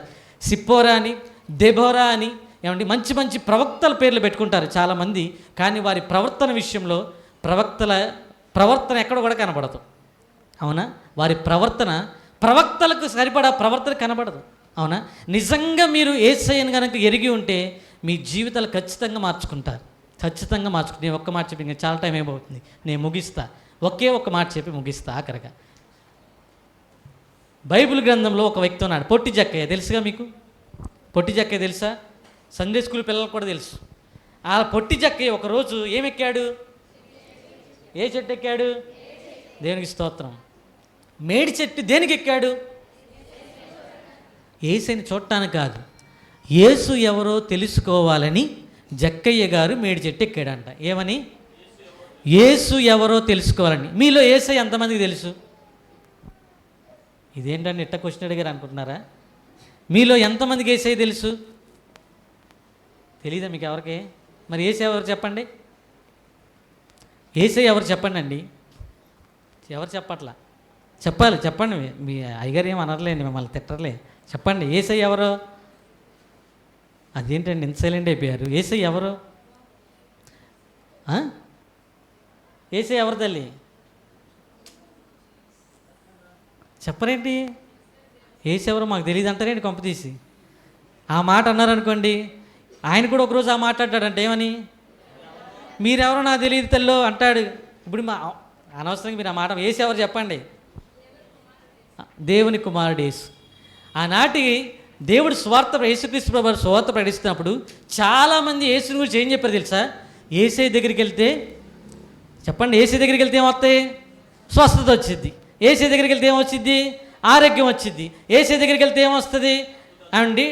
డబ్బులు వస్తాయి. యేసయ్య దగ్గరికి వెళ్తే అప్పులు తీరుతాయి. యేసయ్య దగ్గరికి వెళ్తే పిల్లలు పుడతారు. యేసయ్య దగ్గరికి వెళ్తే ఇంకేదో జరుగుద్దని యేసయ్య గూర్చుని చెప్పకూడని అన్నీ చెప్పేశారు. మనం కూడా అట్టగా చెప్తాం కదా చాలా దగ్గర. అమ్మ యేసయ్య దగ్గర రామ్మ పిల్లలు పుడతారు, యేసయ్య దగ్గర రామ్మ అప్పులు తీరిపోతాయి, యేసయ్య దగ్గర రామ్మ ఆరోగ్యం వచ్చేసింది అని యేసయ్య గురించి నేను అలాగేం చెప్పొద్దని అంటలా. ఈ విషయాలన్నీ కూడా జక్కయ్యకి తెలుసు. ఈ విషయాలన్నీ జక్కయ్యకి తెలుసు. మరి ఇంకేం తెలుసుకోవాలనుకున్నాడు జక్కయ్య? చెప్పండి. యేసుక్రీస్తు స్వస్థపరుస్తున్నాడంట అన్న సంగతి జక్కయ్యకి ఆ రోజుల్లో ఆ చుట్టుపక్కల ఉన్న ప్రాంతాలన్నీ తెలుసా తెలియదా? ఏమండి, చనిపోయిన వాడిని లేపితే ఏమండి ఆ ఊరు ప్రజలందరూ తెలియదా? ఇక్కడ ఒకరు ఎవరైనా మీ సంఘంలో ఒకవేళ చనిపోయారు, అయ్యగారు ప్రార్థన చేస్తే ఆ వ్యక్తి లెగిసి కూర్చున్నాడు. ఇప్పుడు ఈ యొక్క మాట ఎక్కడ దాకా వెళ్ళిద్ది? ఏమండి, ఎక్కడ దాకా వెళ్ళిద్ది? ఈ కృష్ణా జిల్లా ఏం కాదు, ఈ ఆంధ్ర రాష్ట్రమే కాదు, ఎక్కడికో వెళ్ళిపోద్దా లేదా? అలాగే ఆ రోజులు కూడా చాలా దూరం వెళ్ళింది. కానీ జక్కయ్య ఒక గొప్ప వ్యక్తి అండి. చాలా ధనవంతుడు. ఈరోజు చాలామంది ధనవంతులు ఏం చేస్తారు తెలుసా? పాస్టర్లను ఇంటికి పిలిపించుకుంటారు. ఎందుకు? డబ్బులు ఎక్కువ ఉన్నాయని కదా. ఏమండి, డబ్బులు ఎక్కువ ఉన్నాయని ఇంటికి పిలిపించుకుని ప్రార్థన చేయించుకునే ధనవంతులు ఉన్నారు. డబ్బులు ఎక్కువ ఉన్నాయని ఏమండి ప్రత్యేకంగా ప్రార్థన పెట్టించుకునే చాలామంది ధనవంతులు ఉన్నారు. ఆ రోజుల్లో జక్కయ్య చాలా గొప్ప ధనవంతుడు. అందులో ట్యాక్స్ కలెక్టర్, ఏమండి గవర్నమెంట్ ఉద్యోగస్తుడు, చాలా విపరీతమైన ధనం ఉంది. కానీ అలాంటి ఒక ధనవంతుడు తన ధనాన్ని విడిచిపెట్టాడు, తన యొక్క ఉన్నతమైన స్థితిని విడిచిపెట్టి చెట్టెక్కి యేసు ఎవరో తెలుసుకోవాలనుకున్నాడు. ఈరోజు చాలామంది క్రైస్తవులకు యేసయ్య ఎవరో తెలియదు. ఇది నగ్న సత్యం. యేసయ్య ఎవరో తెలియదు. ఎందుకని? ఈరోజు చాలామంది దేనికోసం వెంబడిస్తున్నారు తెలుసా? ఆరోగ్యం కోసం వెంబడించేవారు ఉన్నారు, అప్పులు తీర్చబట్ట కోసం వెంబడించే ఉన్నారు, పిల్లల కోసం వెంబడించే వాళ్ళు ఉన్నారు, ఆరోగ్యం కాపాడు కోసం వెంబడించేవారు ఉన్నారు. కానీ ఆత్మను కాపాడడం కోసం వెంబడించేవారు చాలా తక్కువగా ఉన్నారు. ఒకవేళ మీలో అలాంటి వారు ఎవరూ లేకపోతే ఒకసారి దేవునికి స్తోత్రం చెప్తాం గట్టిగా. మీలో ఎంతమంది ఆత్మను కాపాడుకోవడం కోసం యేసును వెంబడిస్తున్నారు? మీ ఆత్మను మీరు కాపాడుకోవాలి. ప్రతి క్రైస్తవుడు సైనికుడిగా ఎందుకు మార్చబడాలి తెలుసా? ఏమండి, ఎందుకు మార్చబడాలి తెలుసా? ఆత్మల రక్షణ కొరకే నువ్వు కదిలి రావాలి. నశించిపోతున్న సంఘము కొరకు నువ్వు కదిలి రావాలి. నీ సొంత రక్షణకై నువ్వు కదిలి రావాలి. దానికోసం నువ్వు ఆత్మీయ పోరాటం చేయాలి. ఇదిగో జక్కయ్య చెట్టు ఎక్కాడు, యేసుక్రీస్తు ప్రభువుని తన ఇంటికి తీసుకువెళ్ళాడు. ఆ తర్వాత జక్కయ్య ఎక్కడైనా పాపం చేసినట్లుగా పరిశుద్ధ గ్రంథంలో ఎక్కడ కూడా రాయబడలేదు. అది నిజమైన వ్యక్తిత్వం మార్పు అంటే. ఈరోజు చాలామంది మన పేరు మార్చుకుంటాం కానీ మన బ్రతుకుని మార్చుకోలేం. నీ ఆత్మను కాపాడుకోవడం కోసం దేవుని సంఘానికి నువ్వు రావాలి. నీ ఆత్మను కాపాడు కోసం నువ్వు దేవుని వెంబడించాలి. ఎందుకని? ఆత్మకు నాశనం లేదు. ఇదిగో రాబోయే దినాలు బహుశ్రమ దినాలు. మీరు చాలా జాగ్రత్తగా వినండి. ఇక 2 సంవత్సరాలు దాటితే మరలా ఎలక్షన్స్ వస్తాయి. మరలా ఎలక్షన్స్ వచ్చిన తర్వాత మరలాగా ఎవరు వస్తారు? ఏమండి, మరలా మోడీ గారే వస్తారు, దాంట్లో డౌట్ లేదు. మీరు ఎవరో మనకి ఏమండి మంచి వాళ్ళు వస్తారని మీరు అనుకోమాకండి. మరలా మోడీ ప్రభుత్వమే వస్తుంది, దాంట్లో డౌట్ లేదు. ఎందుకని?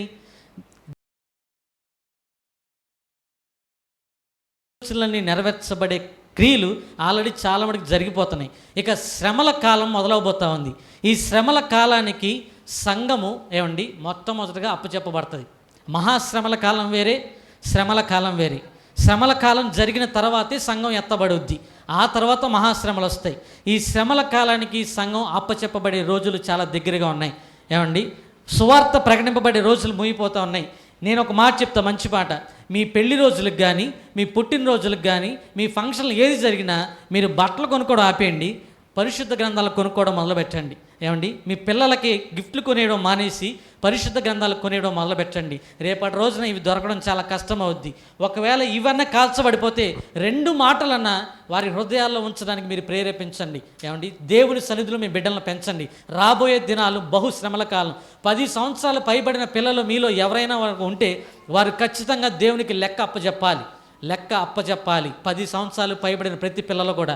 ఈ లోపు పిల్లలు ఎవరైనా ఉంటే వారిని దేవుడు క్షమిస్తాడు. ఇంకా నాకు 10 సంవత్సరాలు అనుకోమాకండి, దేవుడు వచ్చేపాటికి 10 సంవత్సరాలు దాటిపోతాయి మరలా. ఏమండి, మీరు దేవునిలో ఎదగడం నేర్చుకోండి.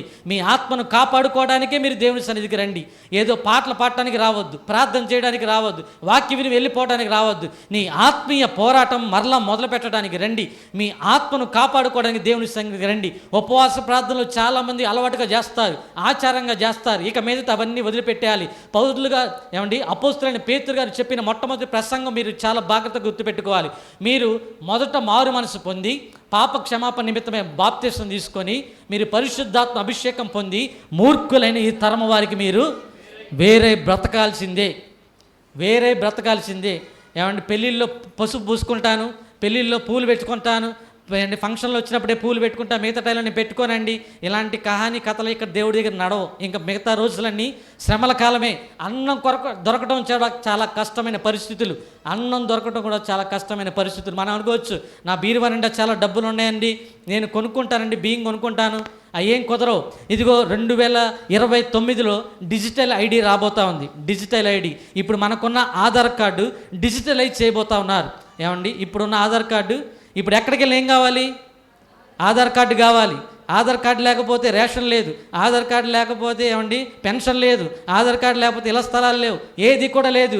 ఈ ఆధార్ కార్డుని డిజిటలైజ్ చేసి చాలా చోట్ల డిజిటలైజ్ చేశారు ఆల్రెడీ. ఇప్పుడు మన ఇండియాలో కూడా డిజిటలైజ్ చేసిన తర్వాత దాన్ని చిన్న చిప్పుగా మార్చి మన చేతిలోనూ మన నుదుటి మీద వేస్తారు. ఈ నుదుటి మీద స్కానర్ వేస్తారు, ఈ చేతిలో చిప్పును దురుస్తారు. 666వ ముద్ర 2029లో స్టార్ట్ అవుద్ది. ఆల్రెడీ ఆస్ట్రేలియాలో ప్రతి కుక్కకి చిప్ ఉండిద్ది, ప్రతి కుక్కకి RFID చిప్పు. ఆ కుక్క ఎక్కడికి వెళ్ళినా కూడా ఏమండి వీళ్ళు లొకేషన్లో చూస్తూ ఉంటారు. అలాగనే మనిషిలో కూడా ఈ ఆధార్ కార్డ్ నెంబర్ని మన లోపలికి ఎక్కిస్తారు. ఇప్పుడు బ్యాంక్ అకౌంట్ దేంతో లింక్ అయింది? మన తర్వాత 2030 తర్వాత మన నోట్లు ఉండవు. 2000 నోట్లు ఆల్రెడీ వెళ్ళిపోయినాయి, అవునా? 500 నోట్లు కూడా వెళ్ళిపోతాయి, 10 రూపాయల నోట్లు మొత్తం వెళ్ళిపోతాయి, ఏం ఉండవు. బ్యాంకులో నెంబర్ కనిపిస్తుంది అంతే. మన దగ్గర ఒక్క రూపాయి కూడా ఉండదు. ఇప్పుడు అన్నం కొనుక్కోవడానికి అక్కడ కొట్టుకెళ్తాం బియ్యం కొనడానికి. బాబు నీ ఆధార్ కార్డు చూపించమంటాడు. కార్డు తీసామనుకో, ఈ కార్డు పనిచేయదు, నీ చేతికున్న చిప్పు స్కాన్ చేయి అంటాడు. అవునా? మనం ఇప్పుడు ప్రతి కొట్టుకెళ్ళగానే ఏం చేస్తున్నాం? గబగబా ఫోన్ తీసేస్తున్నాం, టకటక మనం స్కాన్ చేసేస్తున్నాం. అవునా? డబ్బులు ఇవ్వడం తక్కువైపోయింది, ఇప్పుడు స్కానింగ్ చేయడం ఎక్కువైపోయింది. రేపొద్దు నీ ఫోన్లు కూడా ఉండవు. చేయి ఇట్లా స్కాన్ చేస్తే ఆటోమేటిక్గా ట్రాన్సాక్షన్ అయిపోద్ది. ఆ చేతిలో ఎవరికైతే ముద్ర ఉంటుందో వాళ్ళు పరలోక రాజ్యం వెళ్ళరు. పరలోక రాజ్యం చేతిలో ముద్ర వేయించుకోకపోతే బియ్యం ఉండవు, చేతికి ముద్ర వేయించుకోకపోతే తాగడానికి నీళ్ళు రావు. ఈరోజు నీళ్ళు కూడా కొనేసుకుంటున్నాగా, ఊరికే వచ్చి నీళ్ళు తాగతలే ఎవరు, మినరల్ వాటర్ డబ్బులు ఇచ్చి మరీ కొనుక్కుంటున్నాం. రేపటి రోజున ఇవి కూడా దొరకవు. చాలా పరిస్థితులు మారిపోబోతున్నాయి. ఇప్పుడు మీరు చూస్తున్న రోజులు ఇక మీదట క్షణక్షణం మారిపోబోతూ ఉన్నాయి. చాలా భయంకరమైన దినాలు రాబోతున్నాయి. నిన్ను గనక నువ్వు సిద్ధపరచుకోకపోతే ఏమండి, అక్కడ బైబిల్ గ్రంథంలో మత్తయి సువార్తలో ఒకరినొకడు అభ్యంతరపరుచుకుని ఒకరినొకడు తల్లి బిడ్డను అప్పచెప్పేసిద్ది, బిడ్డ తల్లిని అప్పచెప్పేసిద్ది. ఎందుకో తెలుసా? అన్నం కోసం, ఒక్క పూట ముద్ద కోసం ఏశావు తన జ్యేష్ఠత్వాన్ని పోగొట్టుకున్నాడు, భ్రష్టత్వం గెలిపోయాడు, వ్యభిచారిగా మార్చబడ్డాడు. అలాంటి ఒక్క పూట అన్నం కోసం రేపొద్దున అప్పుడంట గర్భంలో ఉన్న శిశువు పుట్టగానే వేరే వాళ్ళు వచ్చి తినేస్తారని ఆ కన్న తల్లే తన బిడ్డను చీల్చుకుని తినే దినాలు వస్తాయి. అవి మహాశ్రమల దినాలు. అప్పటి దినాలు నువ్వు రుచి చూడకుండా ఉండాలంటే ఈ శ్రమల దినాలు కొన్ని రోజులు నువ్వు అనుభవించాలి. ఈ శ్రమల దినాలే RFID చిప్. మీరు చాలా బాగా గుర్తుపెట్టుకోండి. నేను హాయిగా బ్రతుకుతున్నాను, నా ఇష్టం వచ్చినట్టు జీవిస్తాను అనుకుని ఏమండి మీరు బ్రతుకుతున్నారు. చాలామంది భ్రమలో ఉన్నారు. ఆ భ్రమలో బ్రతుకుతే నీ జీవితం ఎక్కడికో వెళ్ళిపోద్ది. కనుక ఇకనైనా కళ్ళు తెరవండి, ఇకనైనా యేసయ్య ఎవరో తెలుసుకోండి. అసలు ఎందుకొరకు మనం ఈ భూమి మీద పుట్టామో తెలుసుకోండి, ఎందుకొరకు దేవుడి సంఘానికి వస్తున్నామో తెలుసుకోండి, అసలు ఎందుకొరకు మనం ఈ భక్తి చేస్తున్నాము, అసలు దేనికోసం మనం పోరాడుతున్నాం, దేనికోసం మనం పోరాటం. ఎంతమంది పరిశుద్ధాత్మ చేత నింపబడ్డారు? ఎంతమంది పరిశుద్ధాత్మ చేత నింపబడి చేతులు ఎత్తండి.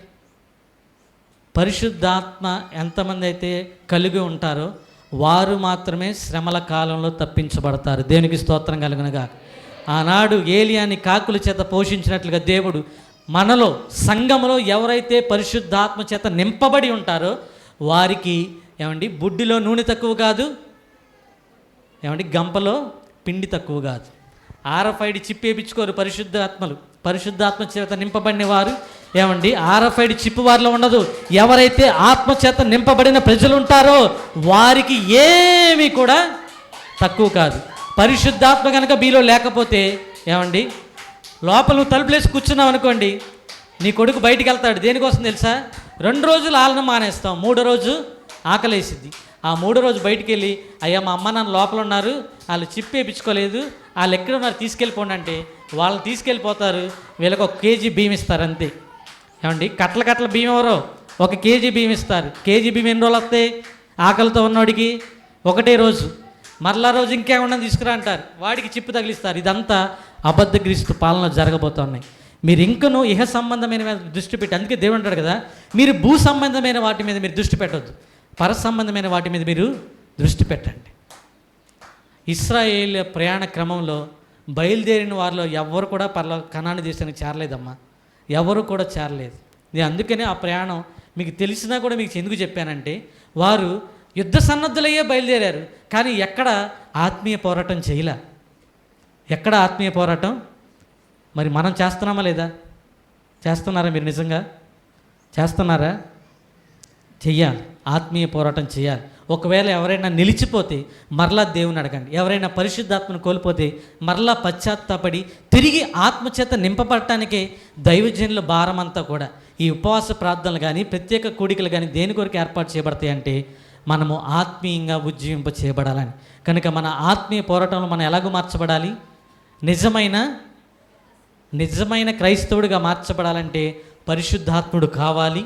పరిశుద్ధాత్మ చేత నింపబడితేనే నువ్వు బలవంతుడు అవుతేనే నేను నిజమైన సైనికుడు అవుతావు.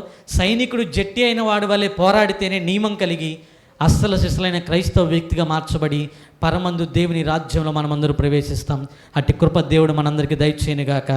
అందరం నిలబడదాం, 1 నిమిషం ప్రార్థన చేసుకుందాం. అందరూ కూడా లేచి నిలబడదాం, ప్రార్థన చేసుకుందాం. కొద్ది నిమిషాలు దేవుని సన్నిధిలో అందరము కూడా ప్రార్థన చేద్దాం. నిలబడదాం. ఎవరు కూడా కూర్చోవద్దు, లేచి నిలబడి ప్రార్థన చేద్దాం. కొద్ది నిమిషాలు ఇదిగో నీ పూర్ణ హృదయంతో ప్రార్థన చేద్దాం. ఆత్మీయ పోరాటంలో నేను ఎక్కడో నీవు ఆగిపోయావు తల్లి. ప్రార్థన పోరాటంలో నువ్వు చల్లారిపోతున్నావు. కొద్ది నిమిషాలు ప్రార్థన చేద్దాం. ఇశ్రాయేలు ప్రజలు యుద్ధ సన్నిధులై వాళ్ళు యాత్రను నోరు తెరిచి ప్రార్థన చేద్దాం. కొద్ది నిమిషాలు యాత్రను నన్ను ఒక్కసారి దర్శించు నాయన తండ్రి, నన్ను ఒక్కసారి పోరాడకపోతే అయ్యా పరిశుద్ధాత్ముడా సహాయం దేవుని కొరకు ఓ స్తోత్ర దేవుని కొరకు పోరాడు. యేసుని కోసం ఎంత శ్రమ పడ్డాడో, ఎంత శ్రమను అనుభవించాడో, ఆయన విలువైన మరణము నీ కొరకు చేశాడో, ఆయన తన పరిశుద్ధ రక్తము నీ కొరకు సిద్ధపరిచి ఆయన రక్తము చేత కడిగి ఒక సమూహముగా పరిశుద్ధులైన ప్రజలుగా దేవుడు నిన్ను చేసి ఈ ఆత్మీయ పోరాటములో నువ్వు పోరాడుకుండా ఆగిపోతున్నావు. ఆగిపోకుండా సాగిపోతాను ప్రభువా అని చెప్పు. అయ్యా నేను ఎక్కడ ఆగిపోయాను, సిలువను మోసుకొని నా గమ్యస్థానానికి, సిలువను మోసుకొని నా గమ్యస్థానానికి, నా యేసుతో కలిసి పోరాడుచున్నాను. అపజయమే ఎరుగని జయశీలుడాయన, నా యేసుతో కలిసి పోరాడుచున్నాను. అపజయమే ఎరుగని జయశీలుడాయన, నా యేసు కొరకే సమర్పించుకున్నాను. నా యేసు కొరకే సమర్పించుకున్నాను. ఆగిపోను నేను సాగిపోవచున్నాను, ఆగిపోను నేను సాగిపోవచున్నాను. పోరాటం ఆత్మీయ పోరాటం చివరి శ్వాస వరకు ఈ పోరాటం ఆగదు. సాగిపోతున్నాను శివని మోసుకొని నా గమ్యస్థానానికి, సాగిపోతున్నాను శివను మోసుకొని నా గమ్యస్థానానికి. నా యేసు వెళ్ళిన మార్గములేనని అవమానములైనా ఆవేదనలైనా, నా యేసు వెళ్ళిన మార్గములేనని అవమానములైనా ఆవేదనలైనా, నా యేసు కృప నుండి దూరపరచలేవని, నా యేసు కృప నుండి దూరపరచలేవని ఆగిపోను నేను, ఆగిపోను నేను సాగిపోవచున్నాను. పోరాటం ఆత్మీయ పోరాటం, పోరాటం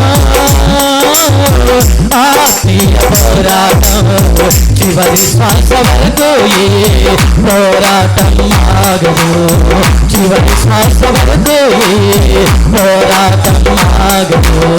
సాగిపోతున్నాను శివను మోసుకొని, శివను మోసుకొని, శివను మోసుకొని, శివను మోసుకొని, శివను మోసుకొని, శివను మోసుకొని, శివను మోసుకొని, శివను మోసుకొని నా గమ్యస్థానానికి, శివను మోసుకొని, శివను మోసుకొని నా గమ్యస్థానానికి, నా యేసు కొరకే సమర్పించుకున్నాను. నా యేసు కొరకే సమర్పించుకున్నాను. ఆగిపో సాగిపోతున్నాను, సాగిపోతున్నాను,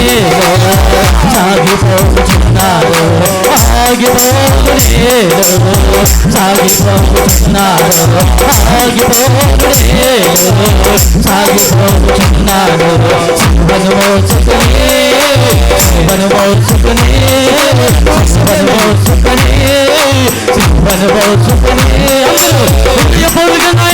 చేద్దాం. ప్రతి ఒక్కరు హృదయపూర్వకంగా పెడతాను ప్రభా, నీ కొరకు నేను సమర్పించుకుంటాను ప్రభా. నా శిలువను మోసుకొని నా ఆత్మీయ పోరాటంలో నేను వెలుగుకు సాగిపోతాను ప్రభా. ఓ రీమా దుర్రామా సిక్కెలేరే లేకే ఓ రీమా సిక్కెలేరే ఇదిగో నీ ఆత్మను సమర్పించు, యేసుకు సమర్పించు, యేసుకు సమర్పించు, యేసుకు సమర్పించు.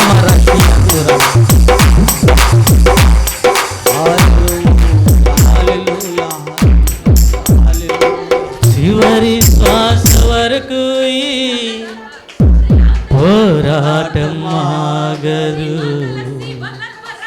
చివరి శ్వాస వరకు ఈ పోరాటం ఆగదు, చివరి విశ్వాసం వరకు సాగిపోతున్నానయ్యా. సిలువను మోసుకొని నా గమ్యస్థానానికి. దేవుని బిడ్డ సంఘమా, దైవజనమా, ప్రభు నీతో ఎంత తేటగా నీతో మాట్లాడుతూ వచ్చాడు. నీ ఆత్మీయ పోరాటంలో నీవెక్కడ ఆగిపోయావో, ఎక్కడ బలహీనుడు అయిపోయావో, ఎక్కడ నీ ఆత్మీయ స్థితి శిథిలమైపోయిందో మరలా ప్రయాణం ప్రారంభించు. యేసు నీతో రాబోతున్నాడు, యేసు నీతో రాబోతున్నాడు. ఆయన నిన్ను తీసుకుని వెళ్ళడానికి ఆశపడుతున్నాడు. అద్భుతమైన సందేశాన్ని యుద్ధ సన్నిధులైన ఇశ్రాయేలు ప్రజలు ప్రయాణమై అక్కడక్కడ ఆగిపోతూ వెళ్ళిపోయారు, ఆగిపోయినారు. మనం ఆగిపోకూడదని ప్రభు మాట్లాడుతూ వచ్చారు. మనం ఆగిపోవడానికి లోకంలోనికి రాదు, దేవుని యొద్దకు మనము రాలేదు. సాగిపోవడానికి ఆయన యొద్దకు ఆయన గమ్యములోనికి మనము చేర్చబడ్డానికి, ఆయన ఉన్న స్థలములో మనం ఉండడానికి ఆయన మనల్ని ప్రత్యేకపరుచుకున్నాడు. హల్లెలూయా, హల్లెలూయా. చేతులెత్తుదాం. దేవుడు నిన్ను ప్రత్యేకపరుచుకున్నాడు, ఆయన ప్రతినిధిగా చేసుకున్నాడు. అనేకుల కొరకు నీవు ప్రయాసపడుతూ అనేకులను రక్షణ కోరి నేను ఆత్మీయ యాత్రలో పోరాడుదాం. దైవజనులు మన మధ్యలో ఉన్నారు, వారు ప్రార్థన చేస్తారు.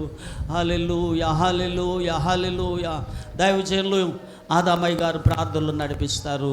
Praise the Lord. Hallelujah, hallelujah. మహాపరిశుద్ధుడువను ప్రేమ నమ్మకం కలిగిన తండ్రి, నీకు వందనాలు. ఇంతవరకు మీ కృపతో మీరు ఎంతగానో మీ సేవకుని వాడుకొని బలపరిచి మాకు కావలసిన మాటలు మీరు అందించారు. అవును ప్రభు. ఈ సంఘాన్ని, కుటుంబాన్ని మీరు ఆశీర్వదించండి. నీ సేవకులు వాక్యం అందించిన నీ సేవకులు మీరు బలపరిచి ఇంకా మీరు వాడుకొని మీరు మాత్రం మహిమ ఘనత ప్రభావాన్ని పొందమని యేసు నామమున నడుచున్నాం తండ్రి. ఆమేన్. దైవజనుల ఆశీర్వాదం. ఒక మాట చెప్తాను. మరి నన్ను ఎంతగానో ప్రేమతో ఇక్కడ ఆహ్వానించిన మరి మనోహర్ గారికి, వారి కుటుంబానికి, మరి ప్రత్యేకంగా మరి దైవజనులకి, వారి కుటుంబానికి మరి ప్రత్యేకమైన ధన్యవాదాలు. మరి మా కోసం కూడా మీరు ప్రార్థన చేయండి. మీ అనుదిన ప్రార్థనలో మరి మేము నూతనంగానే సేవకు వచ్చాము. 2 సంవత్సరాలు అయింది పెడన ప్రాంతంలో సేవ చేస్తూ ఉన్నాము. మరి దేవుడు మమ్మల్ని కూడా సేవలో వాడుకునేలాగిన మరి మీ అందరి అనుదిన ప్రార్థనలో మా కొరకు ప్రార్థన చేయవలసిందిగా మరి మీ అందరినీ ప్రేమపూర్వకంగా కోరుకుంటా ఉన్నాను. ఆఖరిగా ఆశీర్వాదం తీసుకుందాం. మన తండ్రి అయిన దేవుని ప్రేమ, కుమారుడైన యేసుక్రీస్తు వారి యొక్క కృప, పరిశుద్ధాత్మ దేవుని యొక్క నిత్య సన్నిధి సహవాసం ఇప్పుడు ఎల్లప్పుడు సదాకాలం మన ఆఖరి శ్వాస వరకు, ఆయన రాకడలో మనం ఎత్తబడేంత వరకు నిత్యము ఆయన యొక్క కృప మనకు తోడై ఉండి నడిపించునుగాక.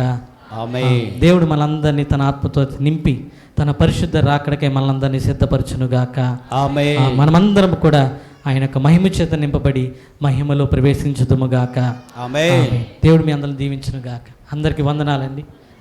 దయచేసి అందరూ కూర్చుందాం. మరి సమయంలో ఇంకొక వర్తమానం ఉందని చెప్పాం కదా. అమ్మో, గుండెల్లో రాయడిపోయిందా? అదేం కాదు,